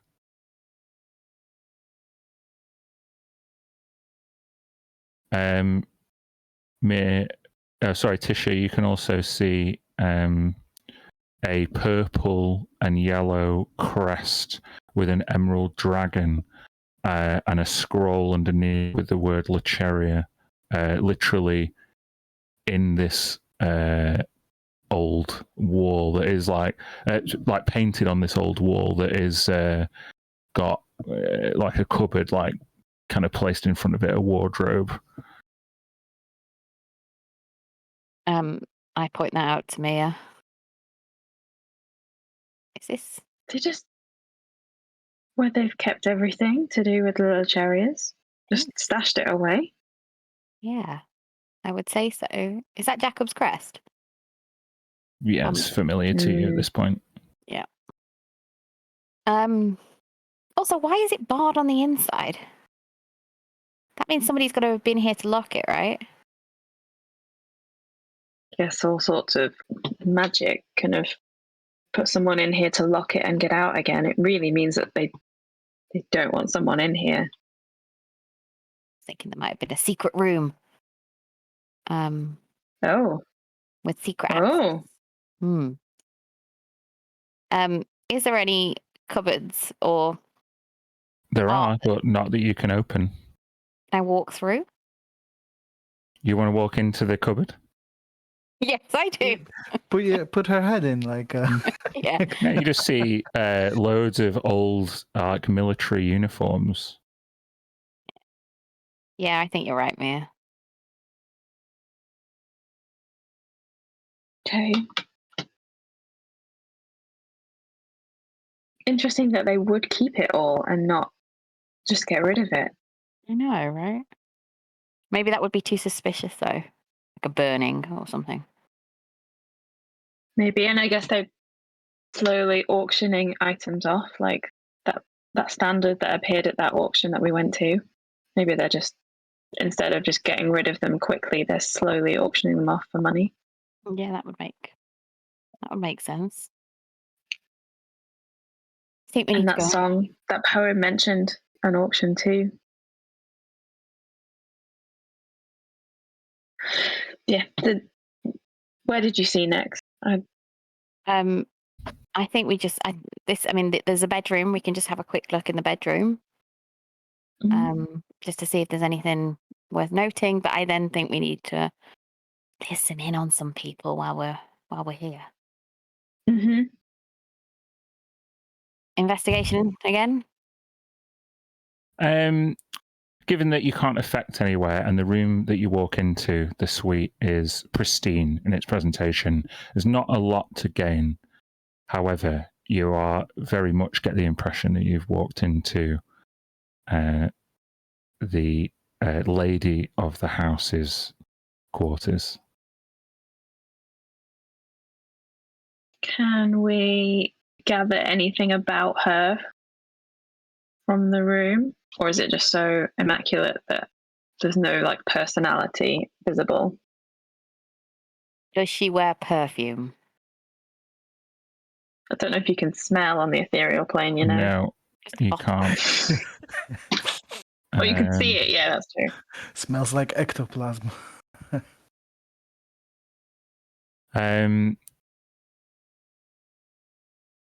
Hold on one second.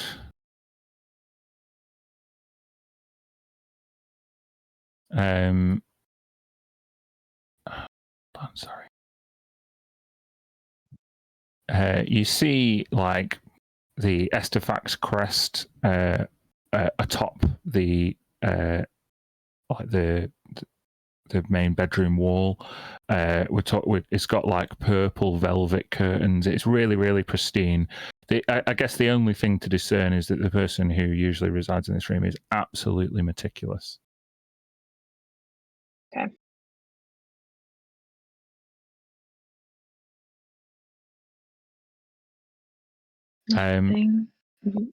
With that, I'm going to cut to Gil and Jacob. If you don't mind. Yep. Well, have you enjoyed our little soiree? Well, it certainly had its moments. The triplets are a piece of work. They are indeed. And some unexpected excitement with the with the death. It's a tragedy.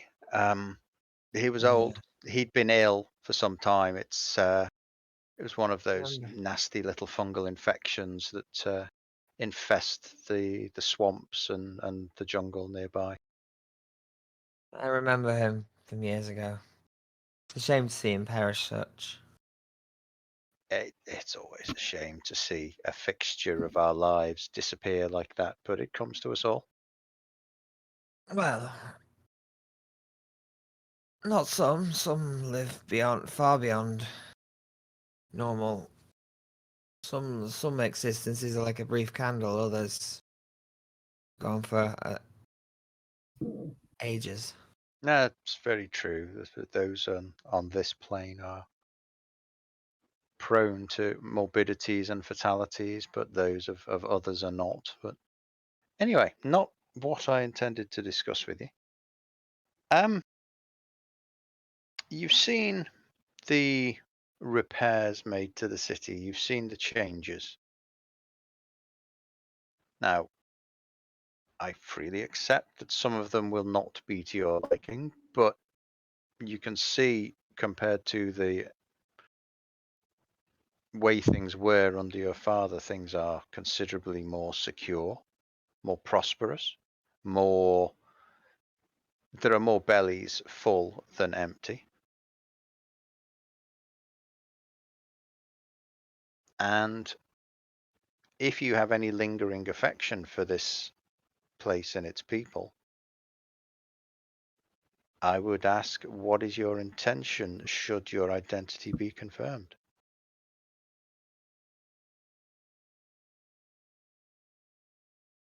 To do the best by them. These people, the barkeep, did not recognize me anymore, but that pub from before, they would throw us a crust of bread when they saw we were starving.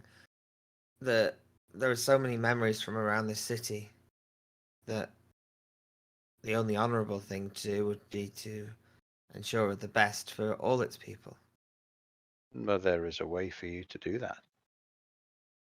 A simple way that does not require you to dedicate the remainder of your life to the minutiae of monitoring and directing the lives of so many thousands of people. And that is? Disavowal of any inheritance you may seek. It's a simple thing. To yourselves? People who I met, what, a day ago? You may have only met us a day ago, but we have been administering this city for 6 years now. We've turned its fortunes around. We've So you given it the say. direction it's so desperately needed. So you say you say that you are cousins of mine. So I we are. barely studied my family's history. My elven side was even less so studied. Would I have a I copy in the office of the family tree? Of whose family tree? Well, just kind of like a big chart, the Savory, Bremini, Luceria, the links primarily. Yeah. The Bremini, Savory, and Estefax and Montanez. You would know. Yeah. I'd pull a scroll out, spread it out on the desk, and park glasses at either end to weigh it down. Yeah. And just start pointing out the links. We are blood. We have been here to protect the people of the city, its position within Cerulea. It is the westernmost outpost of civilization in these isles. There are reasons for its existence that go beyond the mere elimination of a green worm. There's a good reason for a settlement to be here, and we freely accept the responsibility of running it and making sure that the people who make their lives here are well fed and well looked after. Prosperity, security. To introduce an unstable element, a dispute over the throne, even the mere rumors of an heir to the Luceria throne would cause factions to coalesce, whether you want them to or not. A public disavowal of any interest in the ducal throne would certainly remove any incentive for those factions to agitate for a change at the top. There are two things that are staying my hand. The Jacob of 30 years ago would be biting your hand off to sign. But a year ago or so, I was given a choice by, strangely enough, a relative of somebody at the party. And I chose rashly and quickly, and, well, that's taught me about making rash decisions. So I would consider it, but I would not wish to sign anything immediately until I have had some time to consider such a thing. Rash decisions led me to rather a stiff neck. That sounds. Also, Carry my on. father, I would want to speak to him, find him. I don't know. You say he's gone. There must be ways to track him. Princess Mia has ability to scry for people. I would look for him. I would search for him and find out. Well, he ruled the city for years. I would wish to hear his thoughts before I left it in your, albeit from what I've seen so far, very capable hands. Gil, before you answer, this second concern of Jacob's to you would feel like complete folly, since before the Savories took over, Jeffrey Ashdane has confirmed to you that Luceria had disappeared, and you are very certain, having kept an eye out for him at every possible turn, that he is nowhere to be found. That, if I may, Jacob. You say you wish to do the right thing by the people of Last Hollow. Yes. To neglect an important decision, which I must say is entirely the root of the problems that your late father's rule revolved around. The inability to make decisions, the inability to rule at any kind of decent pace was the very heart and soul of how the city fell into neglect in the first place. There are some traits it is perfectly admirable to inherit, but a dilatory nature is not one of them. A balance must be struck between rushing forward in haste and waiting too long. Then let me ask you this. By holding on to whatever claim to the throne you may feel you have, what do you seek to achieve? You've already expressed a disinterest in ruling the city. And by your own admission, your skills and attributes and other qualities do not admit of the possibility of successfully administering this level of settlement. What could you do better than we can? And how would that improve the lot of the people of the city? Think Silvercrest is not. responsibly. The city of Silvercrest used to be ruled by a family too. Now it is ruled by a council of its people. Perhaps such a situation would work here. I do not know, and I cannot make that decision on such short notice. I would You're wish talking to. revolution. Is it? You would seek to displace our family from the position we hold in favor of a ragtag crew of who? You would displace a skilled, competent administration with an assortment of randomness. Is that a responsible heir's position? Randomness? Have you been to Silvercrest? Have you seen who rules the city? Scholars, leaders of religion. They are all, none of them are some commoner whipped off the street and thrown into robes. They are all learned, they are all wise, they all have counsel beyond their own. Self-appointed elites, then. I do not know, and I cannot know at such short decision, as I only arrived back in the city a short while ago. I would want to. There's still so much to see. You say the Undercity, I hear, is developed since I left. There is more to see. The great things have been done here, but I want to see how the common man feels. To walk in disguise amongst the people and see what they are saying before I could make such a decision. I'm afraid we could not permit that.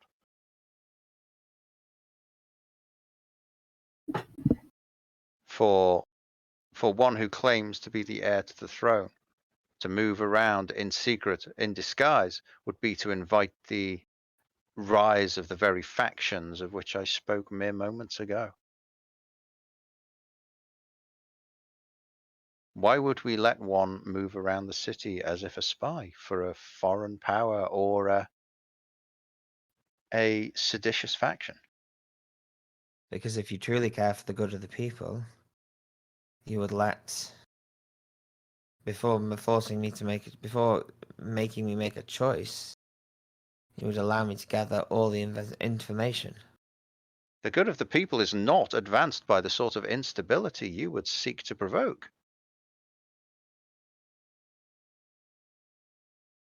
The good of the people is that they do what they're told. They by don't some need ruling to be elite. told. They conduct their lives as they wish, subject to the usual criminal code of the city. Any disputes among themselves may be submitted to the court, or for an adjudication by the Duchess herself, or by me. I have held numerous cases. As the argument and the diplomacy extends into maybe an hour, having examined family trees, etc., I'm going to ask Tilly and Smoke what they're up to.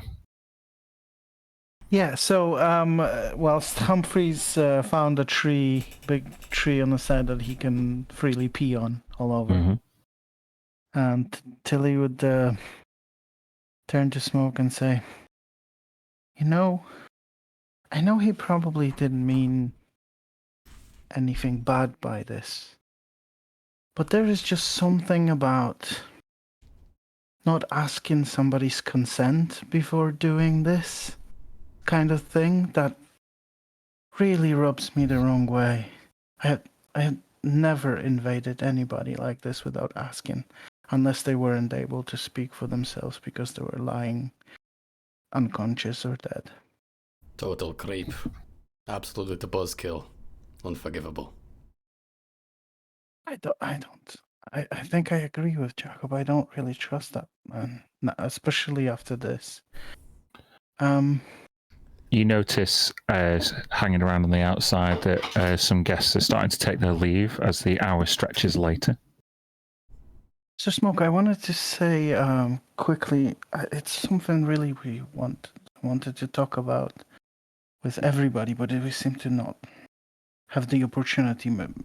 If we will later, then that's fine. But something about that, about that poem the old man recited. I think we've all noticed that it wasn't just a poem, and even the servant girl, even Arya, she said it just sounded like something hidden. Is that there is some sort of a message there, and I'm sure of it. And I was trying to remember things that they said, and there's elements of it that I just don't understand, and this is just guessing completely, but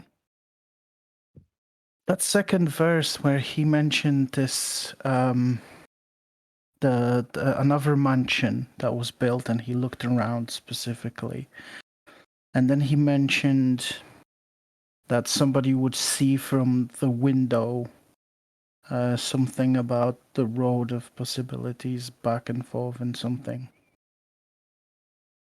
It's just, I don't know, it just almost sounded to me like it's describing a location. If by mansion they meant either this place or the castle, but maybe this, I don't know. Maybe this place, and then from the specific window, they said would see possibilities run down up and down the road. What do you think that could mean? I'm not one for poetry, and nor do I know the topography of this city. I feel like there are so many moving pieces here, but I don't even know what game we're playing. Hopefully others found some more information and we can piece it together, but this bit really, maybe there's other elements of that poem that were more important than this, but this bit really kind of stayed with me, and because Well, think on it. Maybe we should speak to Jacob about this type of thing. One thing's for sure, these kinds of people, the ones who settled here, the ones who continue to try to rule, they're all like snakes. Insidious. Looking at the room, a man drops dead and looks on people's faces barely changes. was as if dinner was announced. Barely a change in the room. Expectancy. And wasn't it also too that everyone who's Jacob has been looking for, that is linked to his heritage and his father, all now missing? The priest he spoke of, the temple, now this high instructor, his friends that he used to break bread with, driven out of power or watched very closely. The way this place operates, it does not seem diplomatic or above the table. It's underhanded. I feel that too. It's like the town of his youth. It's just been replaced with another one. That's it. More sinister, more secretive. Doesn't make me feel good at all. I don't know if we are even safe here, but the ball seems to be drawing to a close. The people are leaving. Maybe we should find the rest and find a quiet place to talk to them. As you head back, presumably towards the manor, you see most of the named Savory guests are sticking around, and there are a few that are staying by invitation. You see that some people are still taking a nightcap and seeing in the wee hours, including Lucretia von Moxidor and what's his name? What has it gone? Madani Silverhand. They seem to be taking in a strong drink and enjoying each other's company. So we will cut briefly to the ladies on the ethereal plane. What do you want to do? You hate us, Dan. No. This is the kind of shit you have to do at high level. Like, fuck it. Well, we're going to go find some, if we've explored everywhere that we can and the out of bounds areas, we were going to go and listen in on some conversations. Is there any people in particular you want to try and eavesdrop on from the ethereal plane?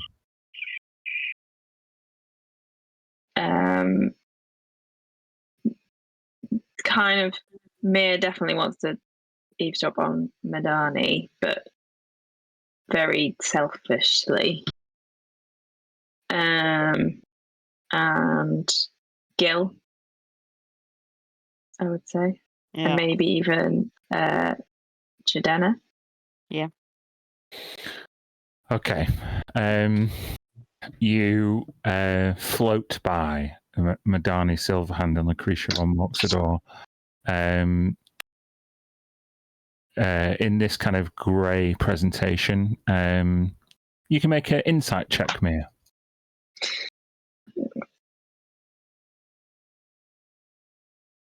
Woo! With a 23, Lucretia von Moxidor is putting a shift in with Madani Silverhand. She talks a lot about how they are both divorced. How the untimely passing of Lady Silverhand quite recently must have left him devastated. Okay. And he refers to her as her second wife. As his second wife? Yeah. Okay. And does he seem devastated? He does seem he's certainly letting his guard down more around Lucretia, and yeah, he does seem upset by it. But he, stifles a tear and collects himself as Lucretia seemingly tries to get him to open up. I want you to make an Arcana check.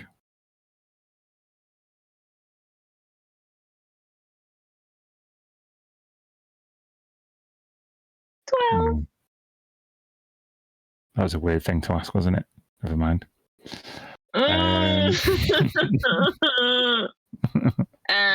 Does she refer to both being divorced, but also refer to Lady Silverhand being dead? Mm-hmm. So we assume that his first wife he is divorced from.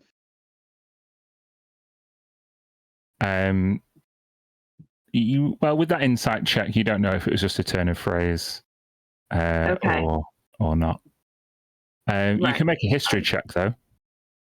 There's lots of information behind these rolls. Right. Yeah. Oh, yeah, that's another weird thing to ask. Never mind. Kill me. Okay. Sure. He doesn't mention anything about Mia. No. Okay, cool. Sorry, there was who else other than Gil? Jadena. Okay. Tisha, we'll do you spying on Jadena? Can do, yep. Okay. You can make a perception or insight check.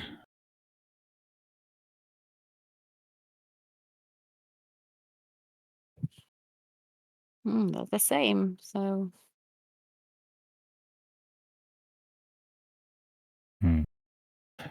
You see Jadena in a reception room, a private reception room towards the south east of the manor. She is looking out of the window, and you can almost see the cogs turning in her mind. And as you step through, you see her gazing out this bay window. As you step through into the room, you see her almost turn to the left. What do you wish to do?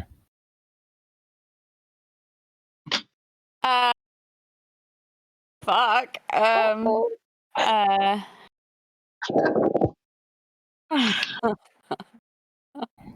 Oh shit, I don't know. Don't panic. Don't. Whatever you do, don't panic. That's too late. We've all seen the pucker by now. I think she wants to step back out of the room. Make a stealth check. Oh, I love it. It's great. How far away is Mia right now? I'm assuming you split up a bit to do your investigation. As you step back through the wall, the door next to you opens immediately, and you hear her say, "Ashton, go and find that new high instructor." And he is dispatched, and she looks around.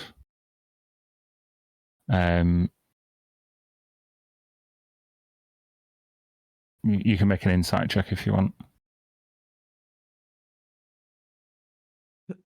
With a 25. She's seen you, but she's not laying on. She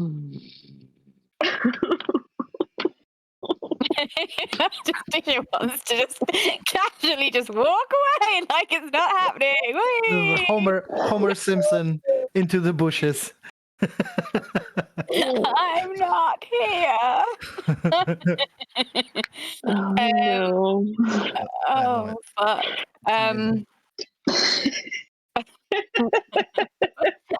Tisha's heart is moving as fast as mine right now. I guess I know that she knows I'm there. I'm gonna wait for this guy to appear. Bide my time. Not doing anything. So you are stood there on the ethereal plane, You know that she can see you as she waits in the doorway. As Ashdane leaves, and you don't,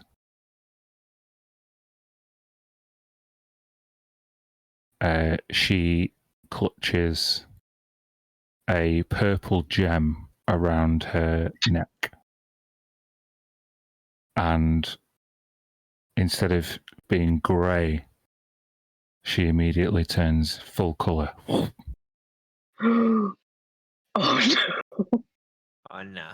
Oh no. He came to your playhouse. Oh no. Oh no.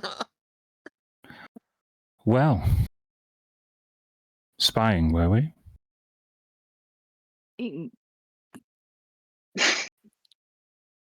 Yes. Pretty obvious at this stage. Wanted to know a little bit more. Hi, by the way. What exactly is it that you wish to know, dear? You're an elf, like me. We share common ground. If you wish to speak, you merely had only to request it.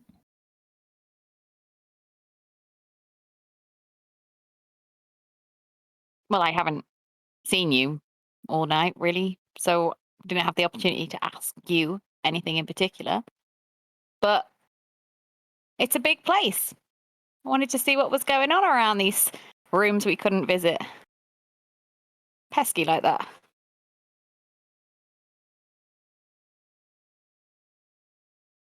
You've been in the restricted rooms.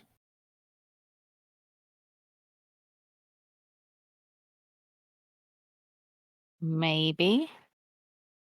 Maybe I'm not. not even going to make you roll because her passive insight is off the fucking charts. That was not very Yeah, also that was not great. She stands back and observes you, Tisha. Do you have a request to make of me? Of this city?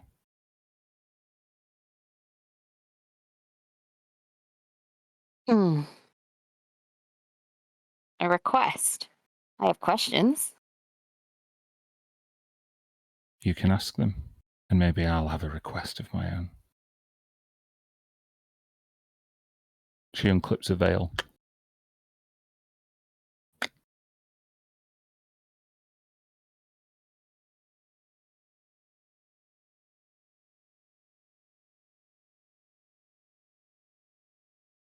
Ask away. What can I see? Oh, this is a beautiful older lady with sharp, pointed features, intense green eyes, and with that perception check before, nothing much else really. Why is she unclipped a veil, though? Why would I think she's done She that? wants to talk to you. Okay.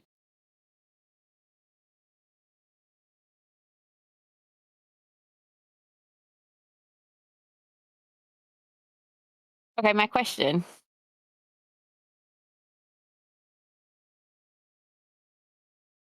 Is it normal for someone to pass away in front of our very eyes and not have anybody really care in your town? In my city, it's more common than you think. If you don't toe the line, know your place, and observe your station with exacting precision, then you may find yourself excommunicated.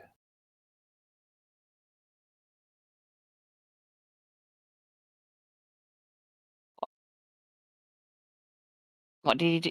Are you saying that he was excommunicated? I'm saying that he'd outlived his usefulness. So you got rid of him?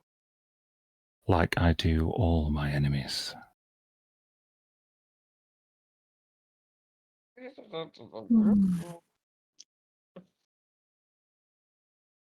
Any other questions, my dear? No. No more questions. Then I have but one small request.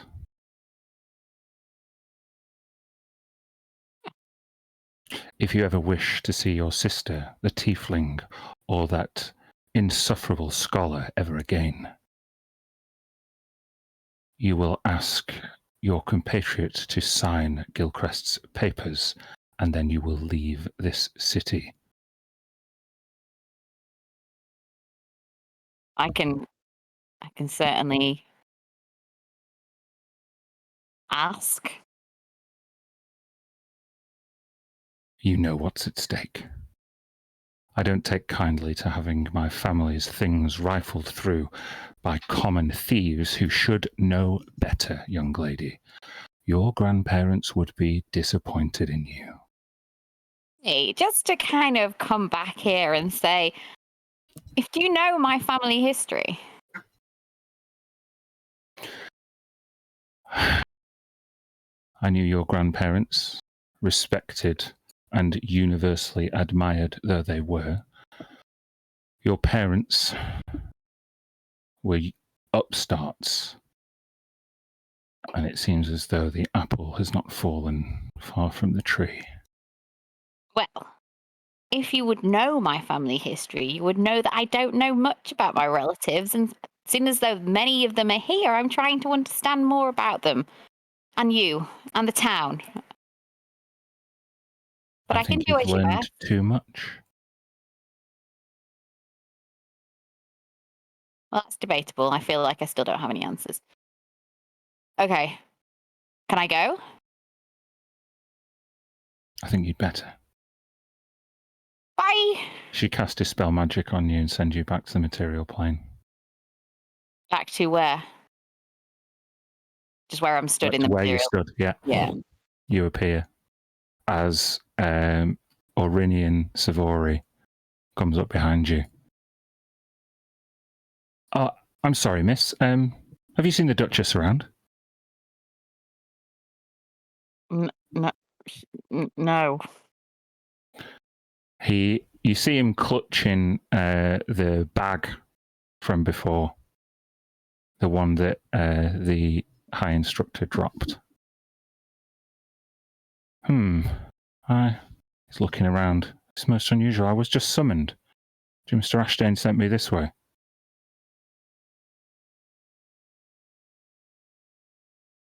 We can't. I have no idea. Sorry.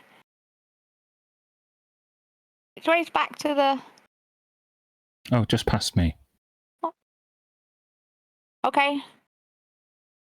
Have a good rest of your evening, Mum. Thanks. Bye. And he just hangs around outside the Duchess's office. Mia, it's been a little while, but I'm going to say since you cast the spell on her, you feel it's just a change in the weave. Well, I was going to say, does it not just drop on me as well, or does it just drop No. on her? She's just Okay. dispelled the magical effect on Tisha. Right. Okay. Then I'd probably drift off to go and look for Tisha. Reluctantly leave Madani alone and go looking for Tisha. Yeah, it wouldn't take you far. You know, you can walk through walls. You see that she's grey, like everybody else you've been observing. Oh shit. I'll cast sending to her.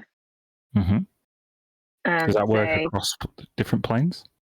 Yeah, it works across different planes, but there's a 5% chance that it doesn't work. Okay. So you can roll a make d20. me roll. Yeah, a 1 and it don't work. Oh, it works. Right. She'll say, "It's me. What happened? Oh. I'm still here, but I can see you're not. Did you do something? Are you okay?" I mean, Tisha replies, "No, not okay. Come back. Maybe we should talk in our heads from now on. I don't trust anything anymore." Jadana saw me, threatened me, threatened everybody. We've got problems. Okay. That's probably 25 words there. Who's counting? I'm not going to come back. I'm going to float off. Do you say okay and then just float off like? Well, I can't reply Okay, yeah. unless I cast it again. So Tisha, you're waiting around hoping that Mir will appear. It takes a few minutes pass, presumably, and she doesn't. Where are you going, Mir? Gil was the last person you wanted to eavesdrop on. Yeah, I want to eavesdrop on Gil, ideally. I would say at that point you probably catch the back end of Gil trying to strong arm Jacob to give up his claim to the throne. Okay. I won't do anything. I'll just sit in the corner and watch. Okay, get the popcorn out. Yeah, Orinian is still stood there, so Tisha and Orinian, you're just kind of looking at each other. 39-year-old, handsome, bard male, Tisha. Tisha Just is clutching married this to bag. What have you got in there? Well, tuning forks. I'm not sure why the High Instructor had so many of them, but Like for tuning a guitar? yes. You Oh. play an instrument? Yes. Do you? No. Make a deception check. He looks at your fingers, and he's like, he looks a bit skeptical. But he gets up real close to you. He has no problem invading your personal space. Oh. Any chance I can have a look at them? Make a persuasion check.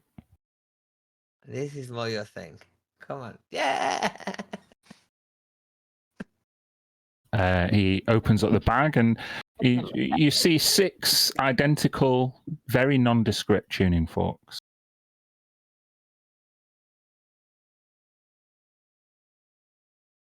Can I touch them? Well, what you have to do, and he takes one out and he hands it to you, is you hit it against the surface, and the impact makes a sound of a certain pitch be produced. And yes, that's how you use that sound to match the string of whatever instrument it is that you're plucking, and to get the same note. It's quite clever, really. Do you want to strike one? Clever. Absolutely. It's like fun. We can do it together. Let's do 3 each. Goodbye, Tisha. Roll a d6, Lucy. Oh, God. Oh, God.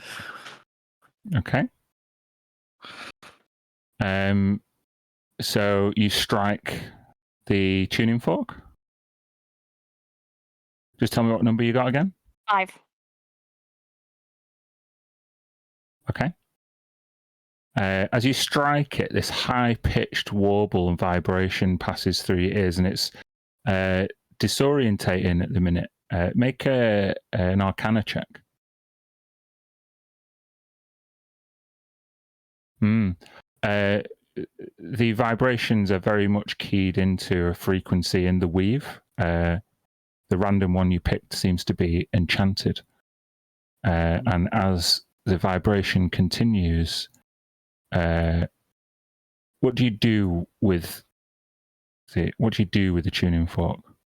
I was just gonna like hit it against the wall. Okay.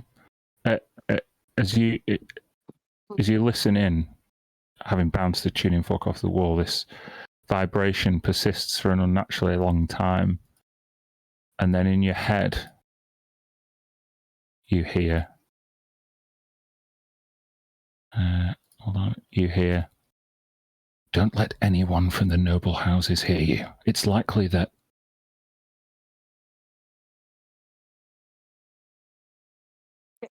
Aurinia's just looking at you. It's just quite a sound, isn't it? Beautiful sound. Go on. Are you encouraging him to do it? Both. Okay. Roll a d6 for him.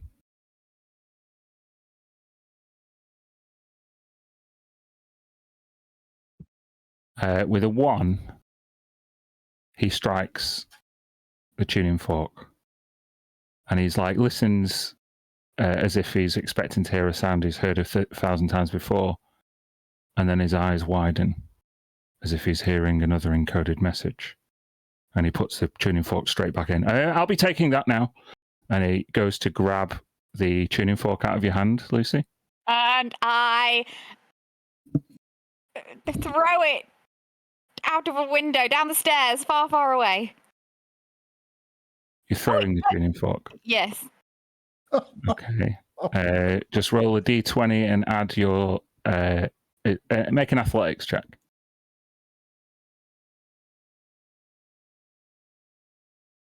Oh no! You go to launch it and he just picks it out the top of your hand and puts it in his bag. Could have at least broken. Young miss, I think it's time for you to retire. If you take your leave, we need not speak of this. I wouldn't want to get you in trouble with. And then behind Orinian's shoulder, you see Lady Savory appear. Get in my office, Bard. And she slams the door.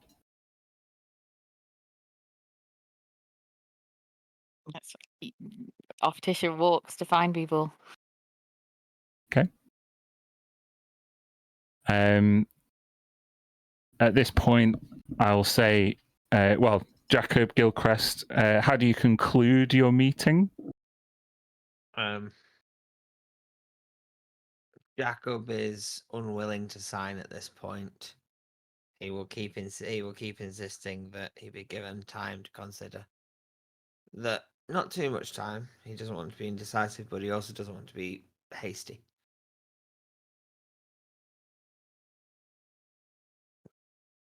Gil, how do you leave it with that decision? Gil.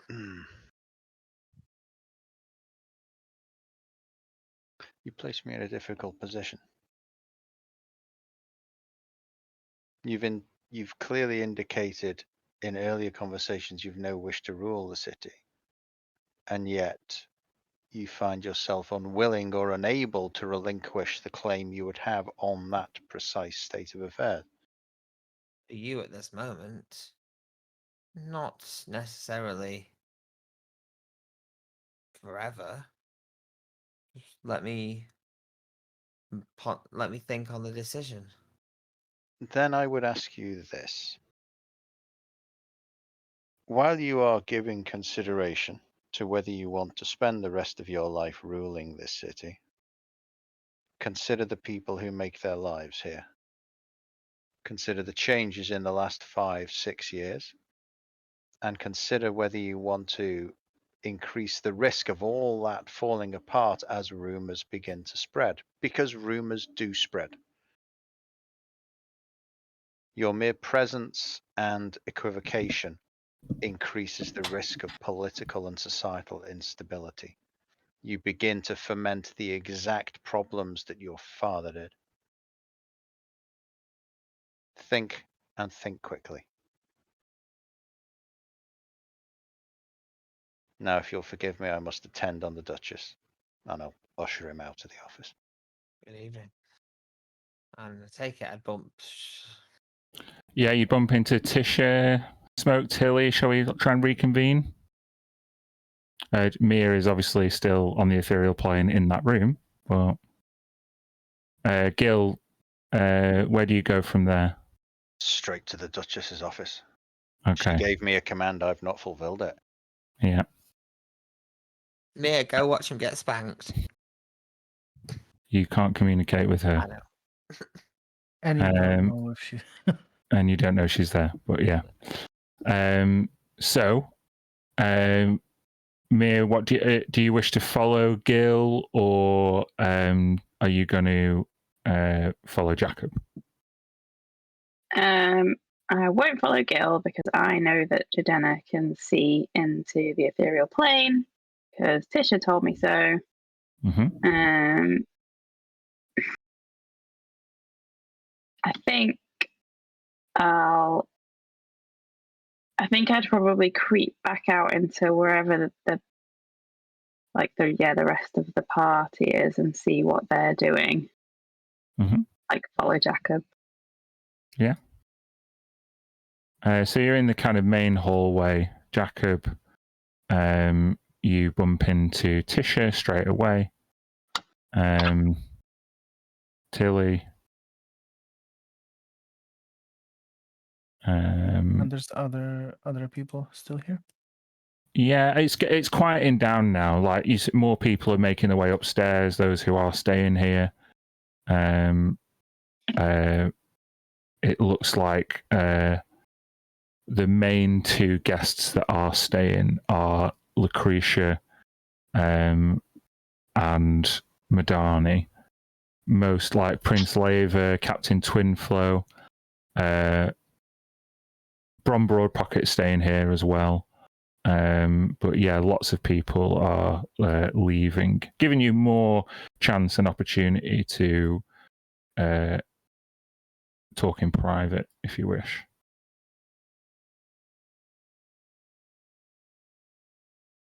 Where would you go? You see a few guards stood outside the main hall. Yeah, we should probably talk, but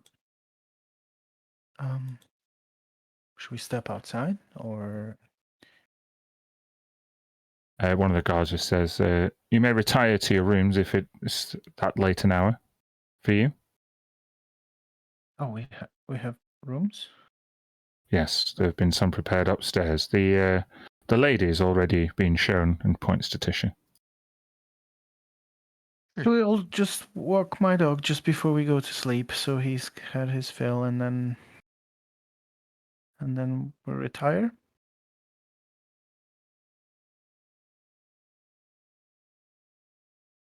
I assume that was a question to you guys, yeah?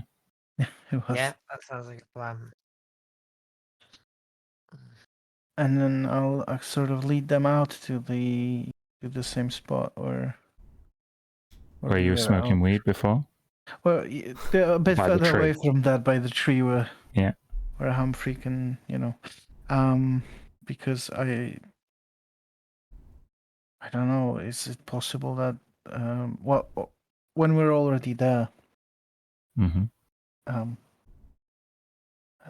We've got rooms here, but could we be listened to in them? Well, you can be listened to anywhere. Tisha, Where's me? Tilly, you had that thing a while ago on the ship. You said your mushroom could do something clever with thoughts?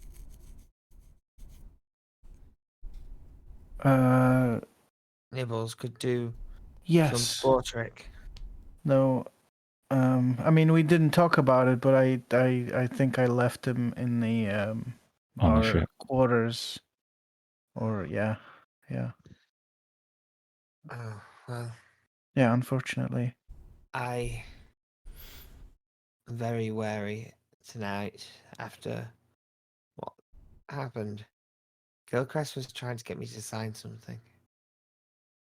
He wanted me to sign away all claim, all inheritances from my father. I have more to say, but I don't want to say it out loud. You are some distance away from the manor now by a tree with a dog. Is Mir with us or no? You are. Sorry. Yeah. Good. But you can't see me. Okay. Oh, okay. Yeah, so I think that's what Tilly would have just looked around and say, where's Mir? Tisha? I literally don't know at this point. Mia, if you're around and with us, maybe send us a message. Let us know you're here. I'll cast sending to Tisha to be like, "Mia." Okay, she's stood right next to me.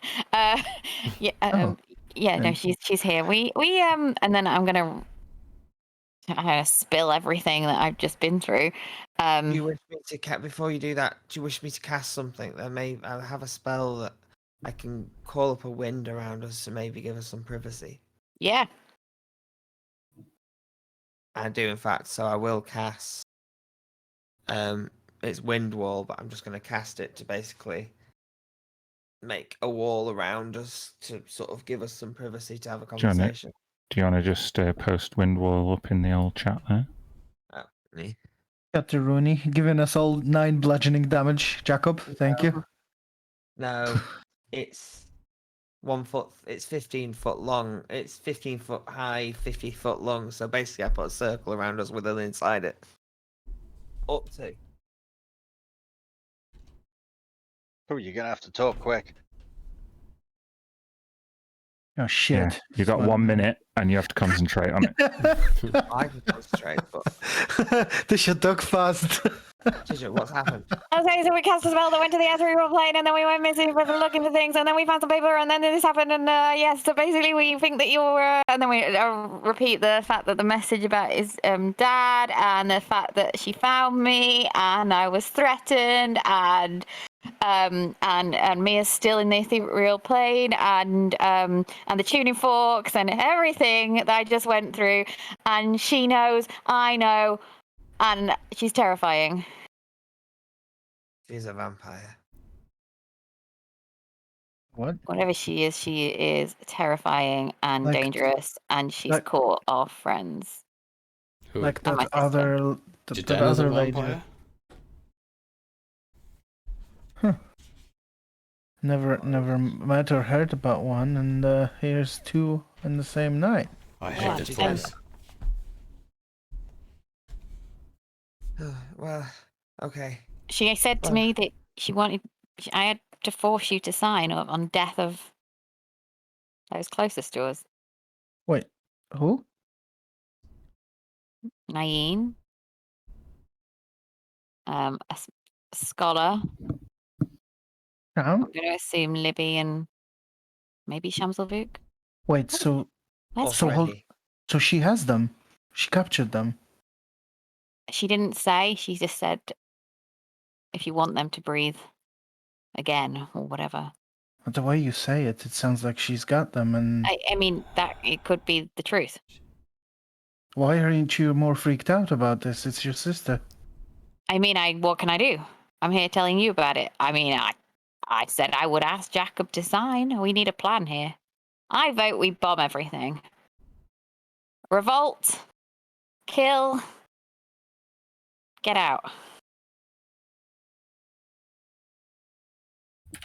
So this all balances on whether or not Jacob signs his paper to absolve his responsibilities, his lineage. I don't trust the city. I don't trust design. Well, then at least we I have care time. about your sister. I care about the others, but we need to find out what's going on. I will tonight, after we retire. I can Oh, sneak how out can into the city. wait? How and can we find out what's really retire? going on. The people who are closest to us are being held prisoner. Do we not find them, free them? Find out if they're being held prisoner first. Well, just hold on. If this all hangs on whether or not Jacob signs, then the only way to ensure that they're still safe, that they're still needed to be kept, is that Jacob It's for me not to doesn't sign yet. Even if we do what they Until will. I sign, they are more valuable dead than alive. Exactly. So alive than dead. Sorry. Unless they just decide you're too much trouble and they just go to kill you. Well, The I way they have some operate tricks. here, they all spend time. They don't want to force things Like the way we might kick down a door and slay our enemies. They want to do things underhandedly, with control and precision. So let's let the patience play in our favor. How can Mir, How can we find them before they Well- know about it? I can find them. you can send them a message. I can, as long as they're within 1,000 feet of where I'm stood, I can detect them. Or at least one of them. Do it. I have that ability.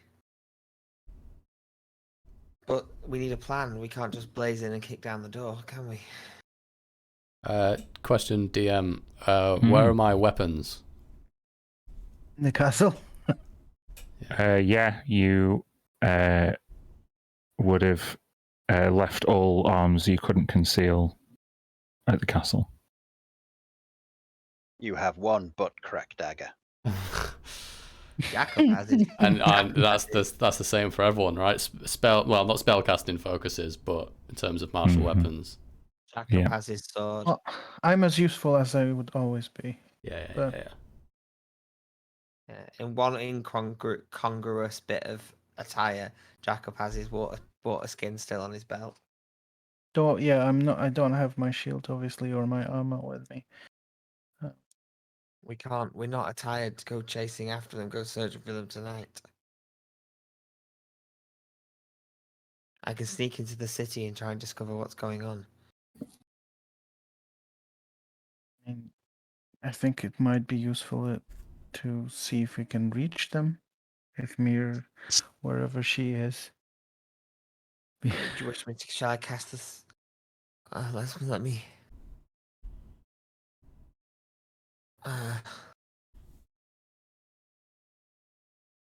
I can sense their direction, but I can't exactly say What exactly if where they are. I'm sorry Unless I'm sorry to be so blunt about this, Tisha, but what would your spell do if they're not alive? My spell? No, I'm talking to Jacob, but I'm saying I'm sorry to mention that so bluntly. Well, Jacob, what would your spell do if they're not alive? if it would fail, if it would also fail if they are polymorphed or in a different form than normal. So we could learn quite a lot from it, couldn't we? Sense I'd know where they were. I'd know how far away and in what direction they were. So if you know that, you'd know if they're alive or at the same time. Is what I It was is saying. a high level magic, though. I can only cast it once per long rest. He said. No, in I in can only cast it character. once a day. That's a thing It's you a would simple know. change to make, isn't it? Yeah. I can only cast it once per day. It's a spell. It's powerful. It takes a lot of power to do. If you know where they are, and we tell Mir, well, It doesn't tell me where they are. It just tells me how far away and in what direction. Kind of enough to go on. Gareth, are you waiting for Lucas's permission, or is Jacob waiting for Tilly's permission? I'll just cast it, and I'm going to cast it on Nain. I'm going to cast Locate Creature on Nain. Okay, the wind wall drops. Yeah.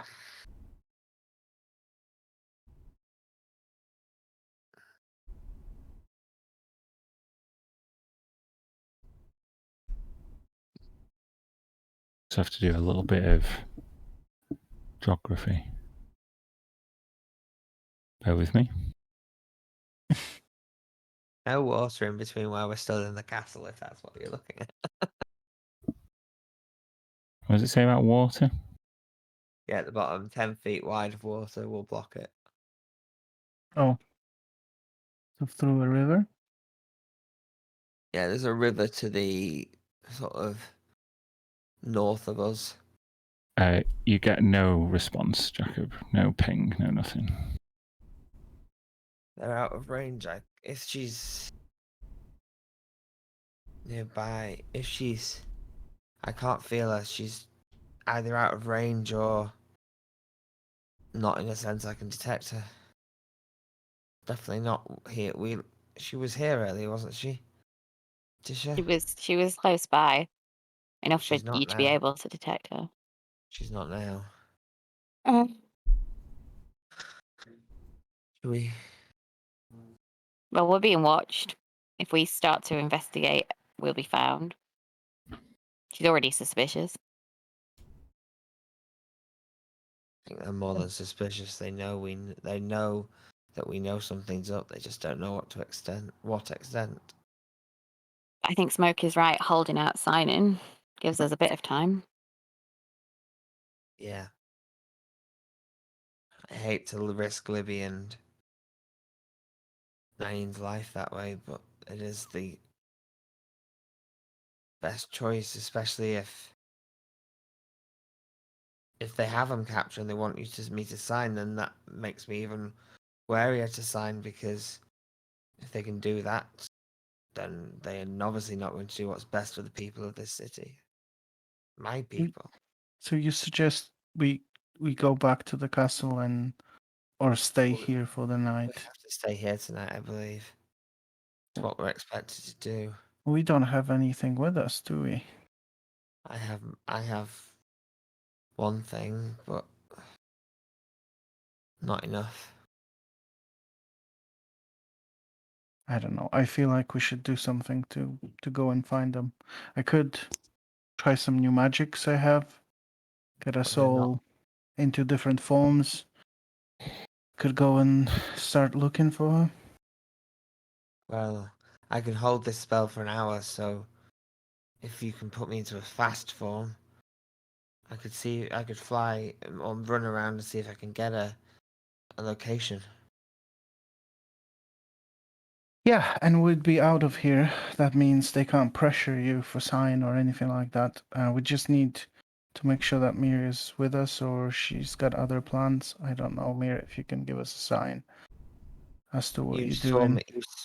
You saw on the ship. I can make myself invisible if needs be as well. Mr. Smoke, what do you think?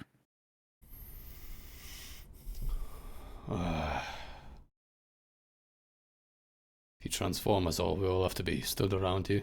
We can't be in separate rooms. No, we can go our separate ways after that for 24 hours. But if you get knocked down, you'll get back, and I won't be able to turn you on unless I can see you. No, we But all. if we stick together, I can get us into any form, flying, swimming, whatever you want. It's not going to look good unless we can make it seem as though we're safely and quietly in our rooms. We'd all just transform into a bunch of birds right now while people are watching. It's not going to go down well with Jadena. That makes sense. We go to our rooms, we pretend to be asleep.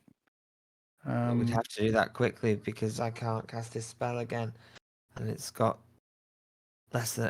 got an hour duration. Do we need to be near you when you cast the spell to turn us into animals? I need to see you. Well, there's balconies to the rooms. Yeah, we open a balcony. We can do this inside the room. Are they individual rooms, or is it one room for the ladies and one room for the? I'll show you where your rooms are.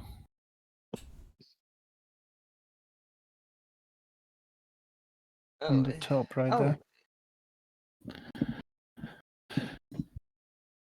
Okay. Oh my god. Good thing we're close to some people. But there's no way across that as far as we can tell. There's no door here, or is there? You don't know. No. You wouldn't see. You only see the door in. Yeah. To Jacob's room. Is this a balcony? No. No. Is there balconies from the room? They're about not from the rooms. No, but you can see balconies here overlooking the courtyard. And are these windows? Yes.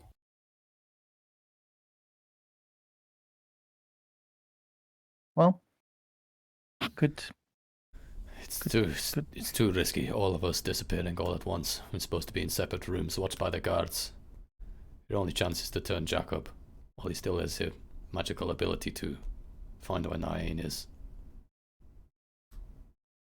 Well, You I'll to have make to it go quick, with and him. we'll cover for him for the next hour. I'll go with him just in case. I'll stay close and make sure that I can react to him. Okay, as you're making that plan, I'll just cut to Gil. You are in Jidenna's quarters on the ground floor with Orinian. Bear with me.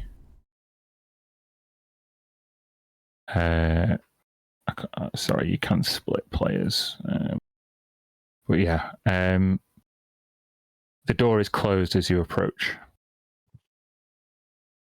I will knock on the door. It Having opens. listened a little bit first. Oh, Like any good Chamberlain would. Yeah, there is a stifled yet aggressive dressing down going on. Then I would listen a little bit longer.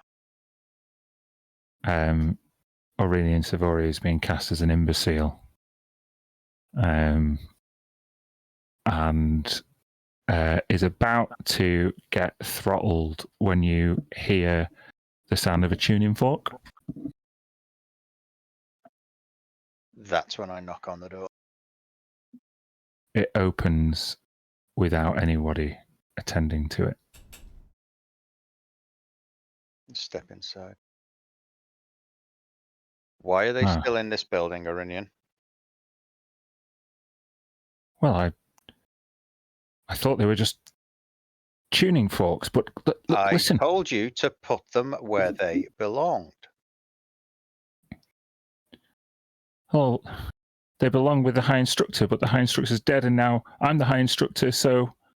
Which means you put them in your office. You take them across the city to your office, and you lock them in a safe or other suitable location. You do not walk around the building carrying them. Did you know? I apologize for raising my voice in your presence. Jidenna looks over. Did you know? I had suspicions about the final gesture made by our late, unlamented High Instructor. The defiant action, the reading of the poem, the very prominent way in which he had been carrying the bag in the first place, and the innocuous nature of the objects contained therein. Everything spoke to some sort of final message or act of defiance. And this half-wit, to be charitable, was supposed to get them out of the building and across the city.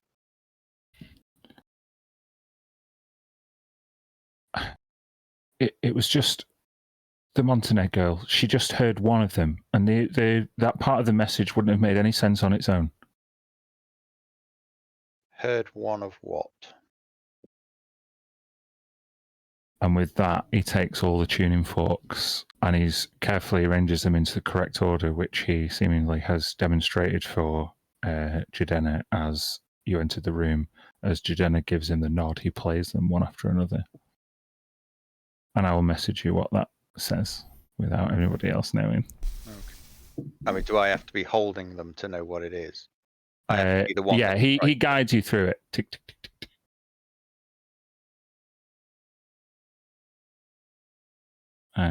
Bear with me 1 second.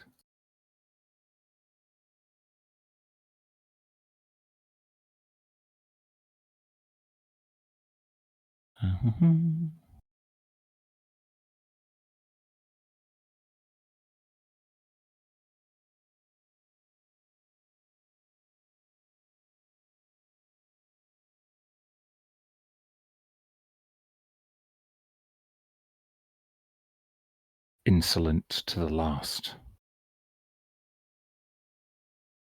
Indeed. Do we know which one the Montenegro girl heard? Yes, it was definitely this one. It was the Can second you remember? one, wasn't It it? was the second one. Yeah. There's no explicit accusation or proof. It is clearly conspiratorial, however.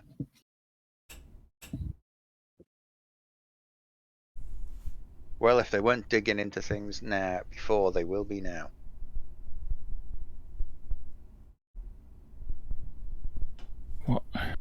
What should we do? Mom. Deferring to Jordana. Gilcrest.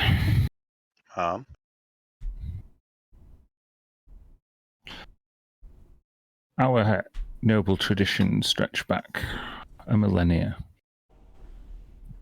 And if elven houses were always ruled from the top, then we would never make progress. You have the power of the city behind you, and you have my backing. You may decide on the course of action to take. Protect this city. Protect your birthright. Do whatever it takes. Meridian, out. Speak of this to no one. I require a few moments of the Duchess's time alone. Gathers up his tuning forks and stuffs them like into his trousers and does his belt up and then puts his coat on. Give them here. You clearly can't be trusted with them. Hands them back with a shaking hand. Good evening, my lord and lady. And darts out. With his cravat definitely ruffled. With your permission, ma'am. And I would take a cushion, tear the cushion into strips, and wrap each tuning fork individually and stash them in various places. Mm-hmm. It places in the room or places... And on my person. All right, now, okay. Yeah. The bag goes in the fire. Okay. She nods approvingly. The disappearance it refers to.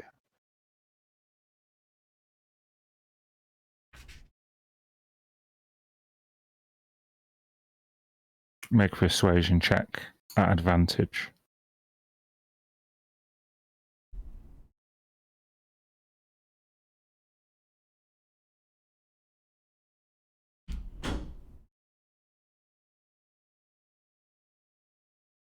Yeah, even reliable talent's not going to save that one.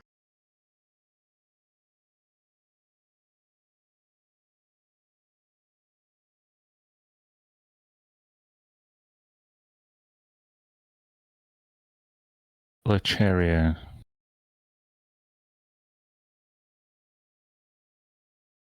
holds on.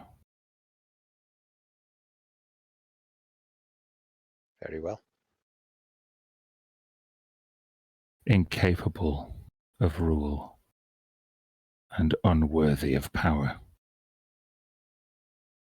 I suggest you make sure that our guests do not look beneath too many stones. I would finger the necklace. It can be done.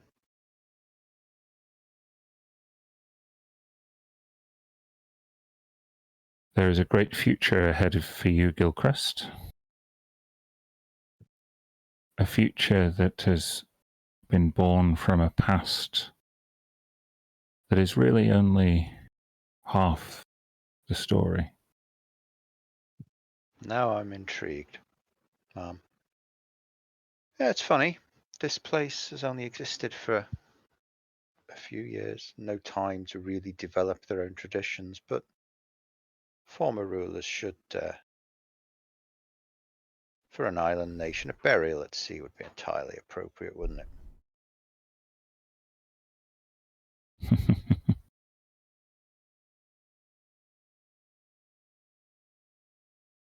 With your leave, Mum. And I would bow and walk out. She sits. As you leave, a job to do. You could see her lingering on a decision, as if wondering whether to let you in on something, and you make the decision for her as you leave. Where do you go? I would cast Dimension Door in the direction of the nearest forge. Yeah, there's one not far. Get you about halfway there, maybe. And then I would walk the rest of the way. I would use Disguise Self to make myself look like just any random tradesperson. Mm-hmm. And once I reach the forge, those tuning forks are going in the smelting pot. At this hour, the forges are but embers, and you see one of the forge hands come out of the main forge, the east entrance, and he's wearing overalls. He takes these puts his smelting tools down and takes his big gloves off. Wipes his brow. In your disguise as what? Once I realised that the forge has been banked or powered down, I would drop the disguise and just say, I have work. You will be well paid. Oh, my lord. It's most unusual to see a state official at this hour. What work could be so important? Well, first, a drink, and then get the forge running. I require only a single smelting pot.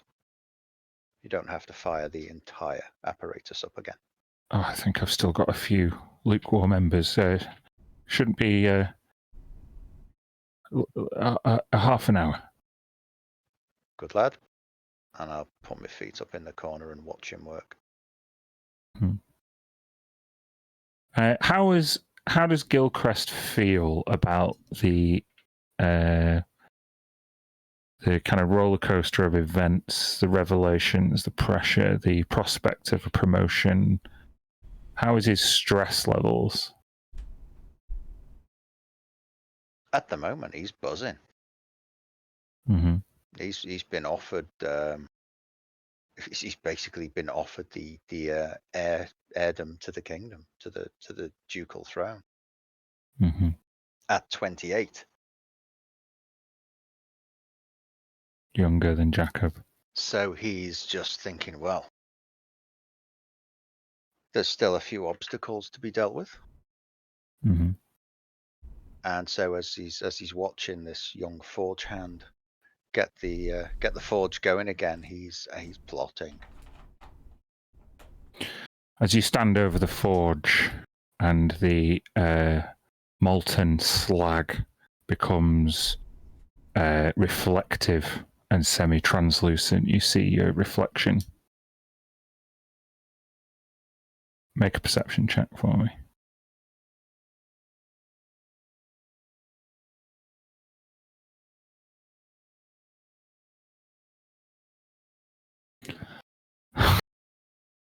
Why do you keep doing shit like this?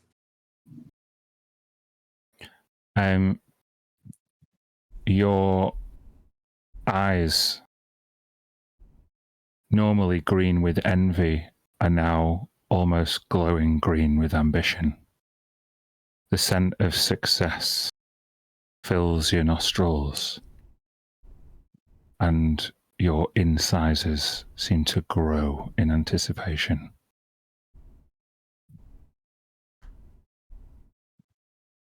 You look different. Interesting. You like it. And I am working out which obstacles need to be removed. Mm-hmm. And as soon as the forge is hot enough, the tuning forks are, I'm watching them melt. Mm-hmm. This guy is thorough, if nothing else. Mm-hmm. And I'll just drop them in one at a time with the gauntlet. No, I'm not letting anyone else do it. They go in one at a time. And the secret message will be between you and I forever. And as soon as they've gone in, I am going to cast.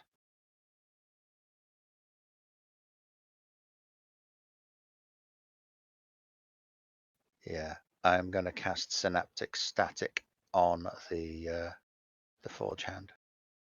Chuck Synaptic Static up for me. Basically removed his memory the last half hour or something, haven't you? Fuck! You've killed the guy. Fucking hell.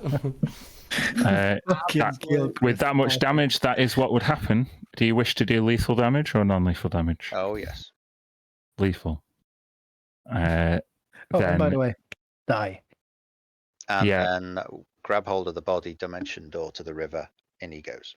I thought you'd throw him in the forge, to be fair. Oh, it goes over the waterfall, innit? Yeah. Even organic remains don't burn completely. In the heat of a forge that can melt thing. Let's not get into discussion about what melts under what temperatures. You dispose of the body. Mia, all this time on the ethereal plane, what have you deigned to discover?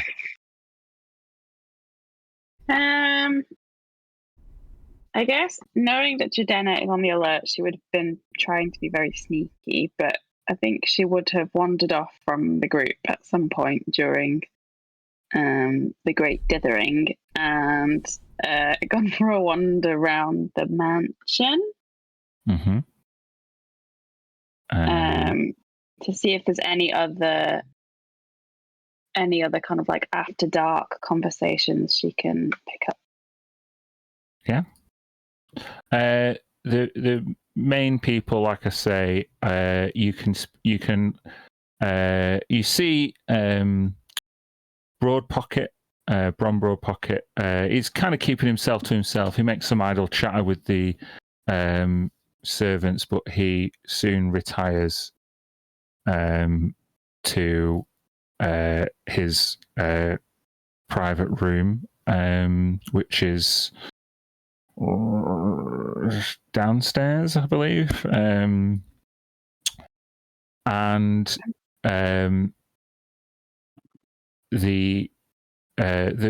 The two main people who are still talking are Madani and Lucretia.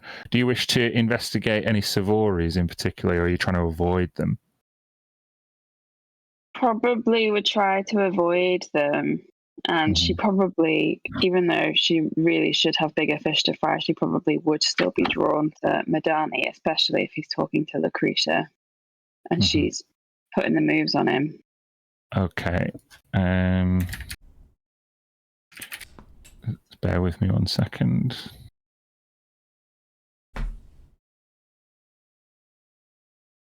Okay. Just make. Well, no, I'm not going to make you make a perception check because you can hang around as long as you want and just listen, and there's no consequence for Lucretia says, "Tell me about your ex-wife's family. A Silverhand is a name I've heard before." And Madani says, "Yes." It's one of the most famous names in the Forgotten Realms. That's why I kept it. It's unusual for a lord to take the matriarchal name, the maternal name. But it's opened many doors for me. Alasra was a talented spellcaster. I've always been enamored by those who could pluck and twist the fibers of the weave to their will. She is a warrior too. When I first met her, she and I were waging war against the nefarious red wizards of Thay. Far from here. Her warrior name was the Symbol.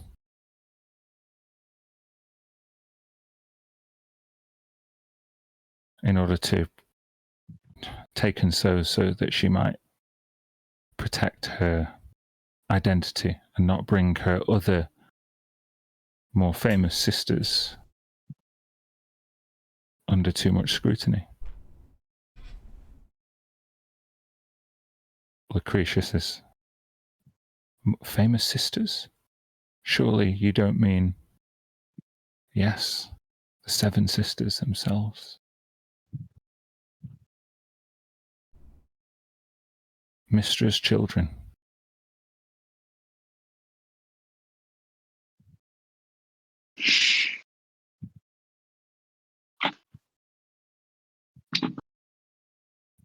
Alasra was so fond of Laurel, Lady of Waterdeep.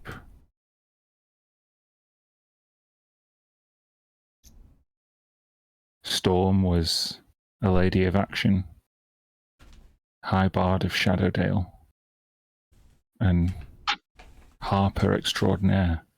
Each of them heroes, heroines in their own right. As soon as I met Alasra, I fell in love. Happened almost instantly, as if I'd wished for it.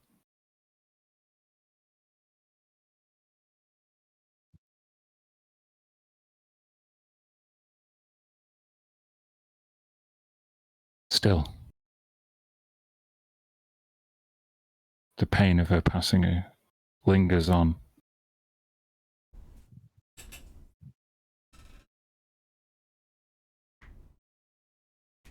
The other 6 do not wish to maintain contact with me, and I've found myself taking over all of the official duties in Crystal Spear in an effort to build up an empire worthy of allyship with places like Waterdeep, so that I might smother some of the harm caused by Alasra's passing. Sure could use the Symbol these days.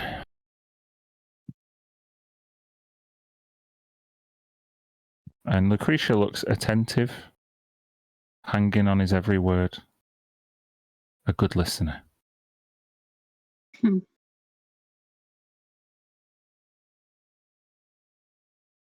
He says, tell me about your exes. Says, well, my first husband was an oaf, obsessed with his rival. Kellum Magna this, Kellum Magna that. Some petty territorial squabbles in the southeastern Isles. He lacked ambition. Last I heard, he was slain in his coffin. And he says, coffin? Yes, he was a tad morose.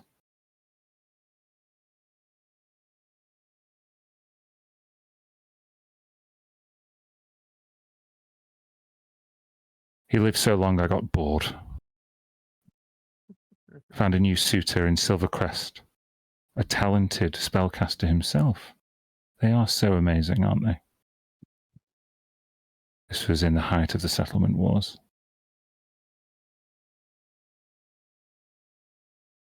I toyed with him.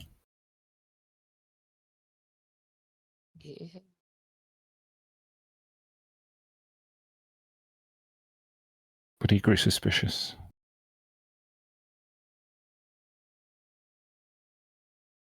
We had a child together.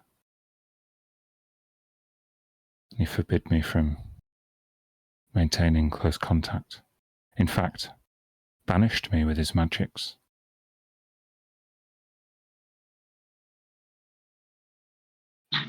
Always was very difficult to gain an invitation back to Silvercrest.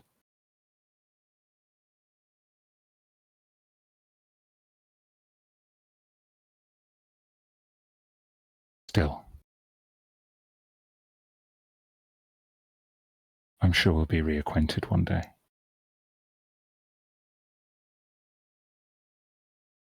Yeah, they're just chatting away.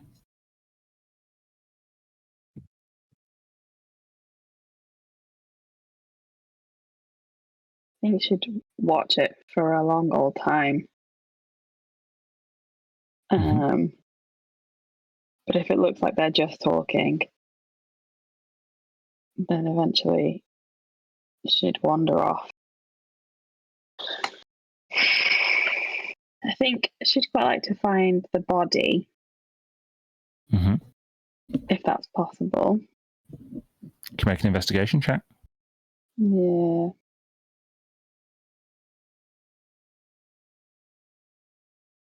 Cool. Whoops. Yeah. You remember seeing the body get taken away by some guards, but the footprints and the people coming and going, it just becomes almost impossible to track it down. Even flying through walls and things like that, you definitely can't find it.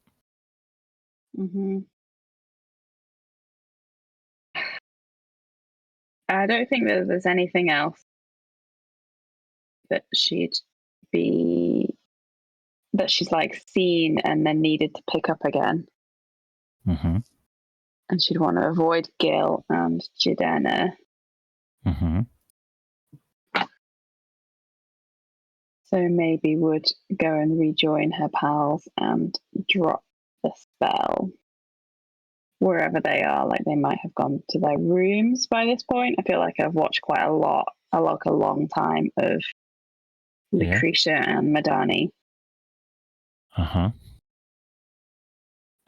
So would you pop back in someone's room or just your own room? Probably her own, so as not to spook anyone. But she'd maybe knock next door on Tish's. Hello? Me, I'm back. Oh, come in. You okay? Yeah, you?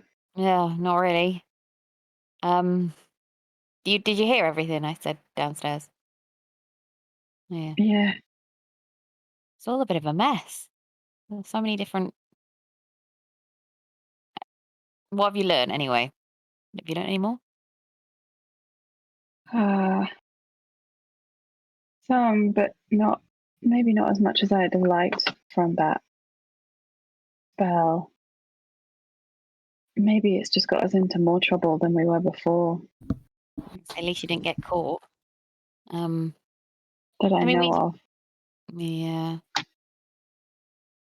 I think we left it that Jacob and Tilly are potentially going out exploring this evening.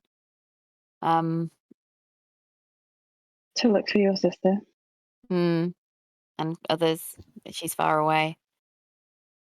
But we're all a bit terrified to do it, just in case we get caught. It's all very suspicious and very dangerous. And she's right down the room over there, probably listening to my every word right now. Oh. Yeah. Is Freddie here as well? Yeah. He's come into Tish's room. How are you?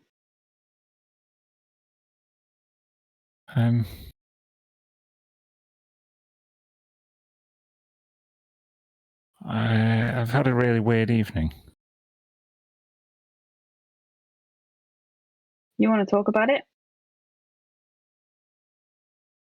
Do you ever get a weird feeling about people? Yeah. And shall we, for exposition's sake, say Freddie and Maine comment on these people who they've observed at this party and the similarities in the feelings that they've got? Yeah. I can't remember. Does Mia know that Lucretia is his mother? Okay. He's like clutching for answers, grasping for knowledge that's just out of his reach.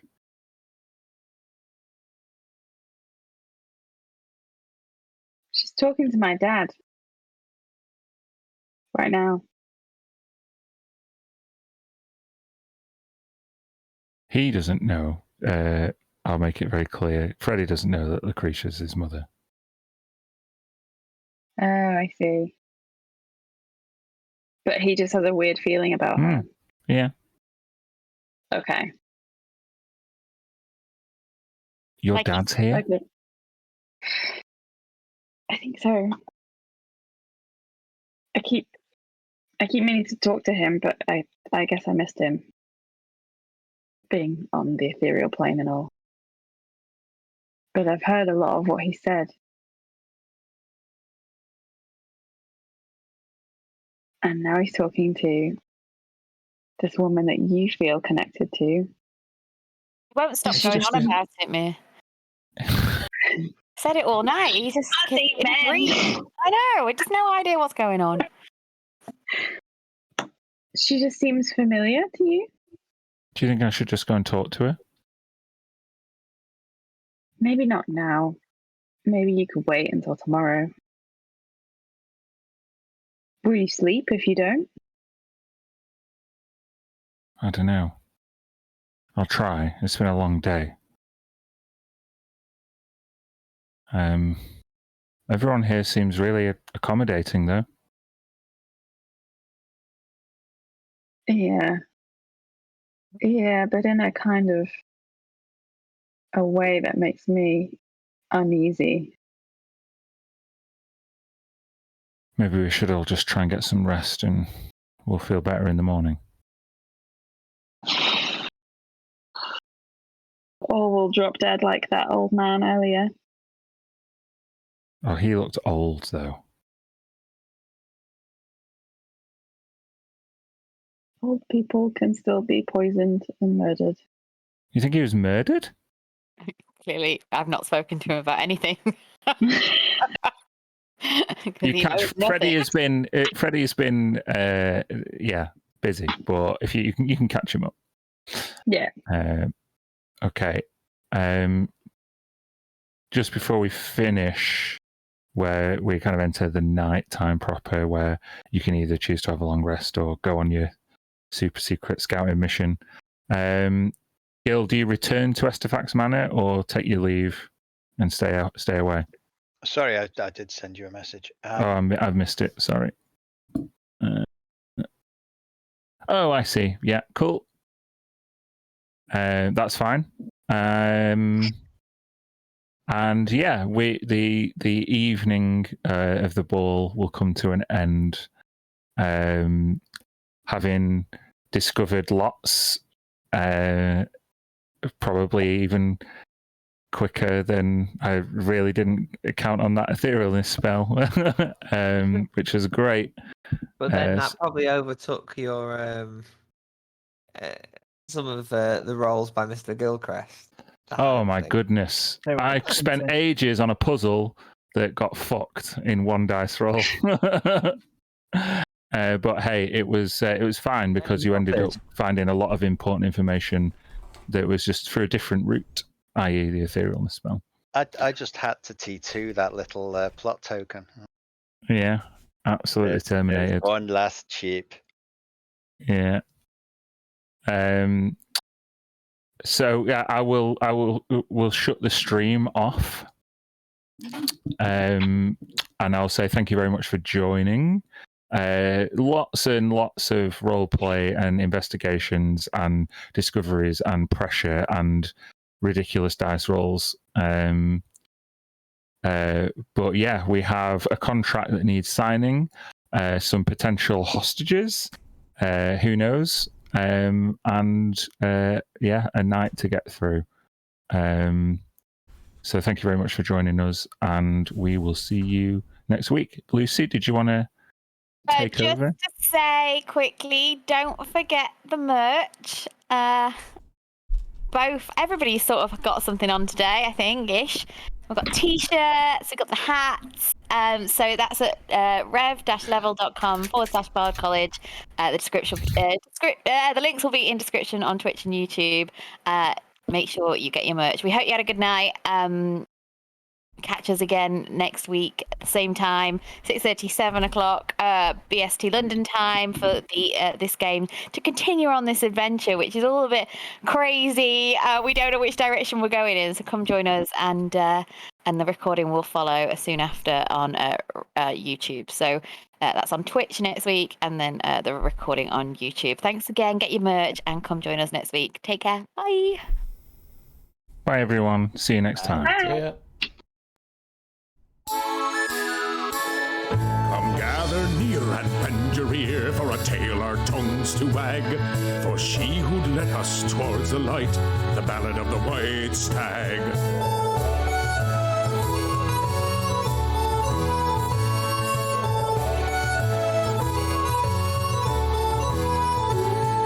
The chairwoman sat at her desk one day while the rain came down so hard. She met 5 white stags who brought the sunshine back, and she made them all town guards. She was crossed by a gnome who armed some bombs that would make the docks into a pond. But the stags were too wise for the tiny gnome, and they sent him back to Gond. So come gather near and bend your ear for a tale our tongues to wag. For heard we not had stayed the night, the ballad of the white stag.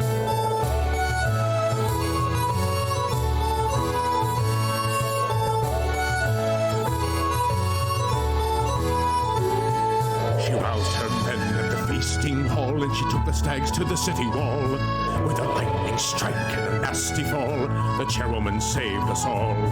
When the nightfall came and the chanting stopped, and I nearly spilt my drink, for in the dark with Mistress' aid, she turned the walls to pink. So come gather near and bend your ear for a tale our tongues to wag. Thought heard we not had stayed the fight, the battle of the white stag.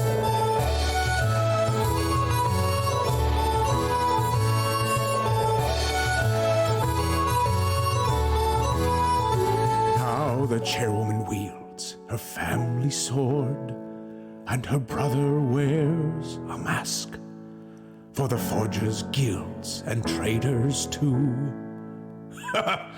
There's not too much to ask, so come gather near and bend your ear for a tale our tongues to wag.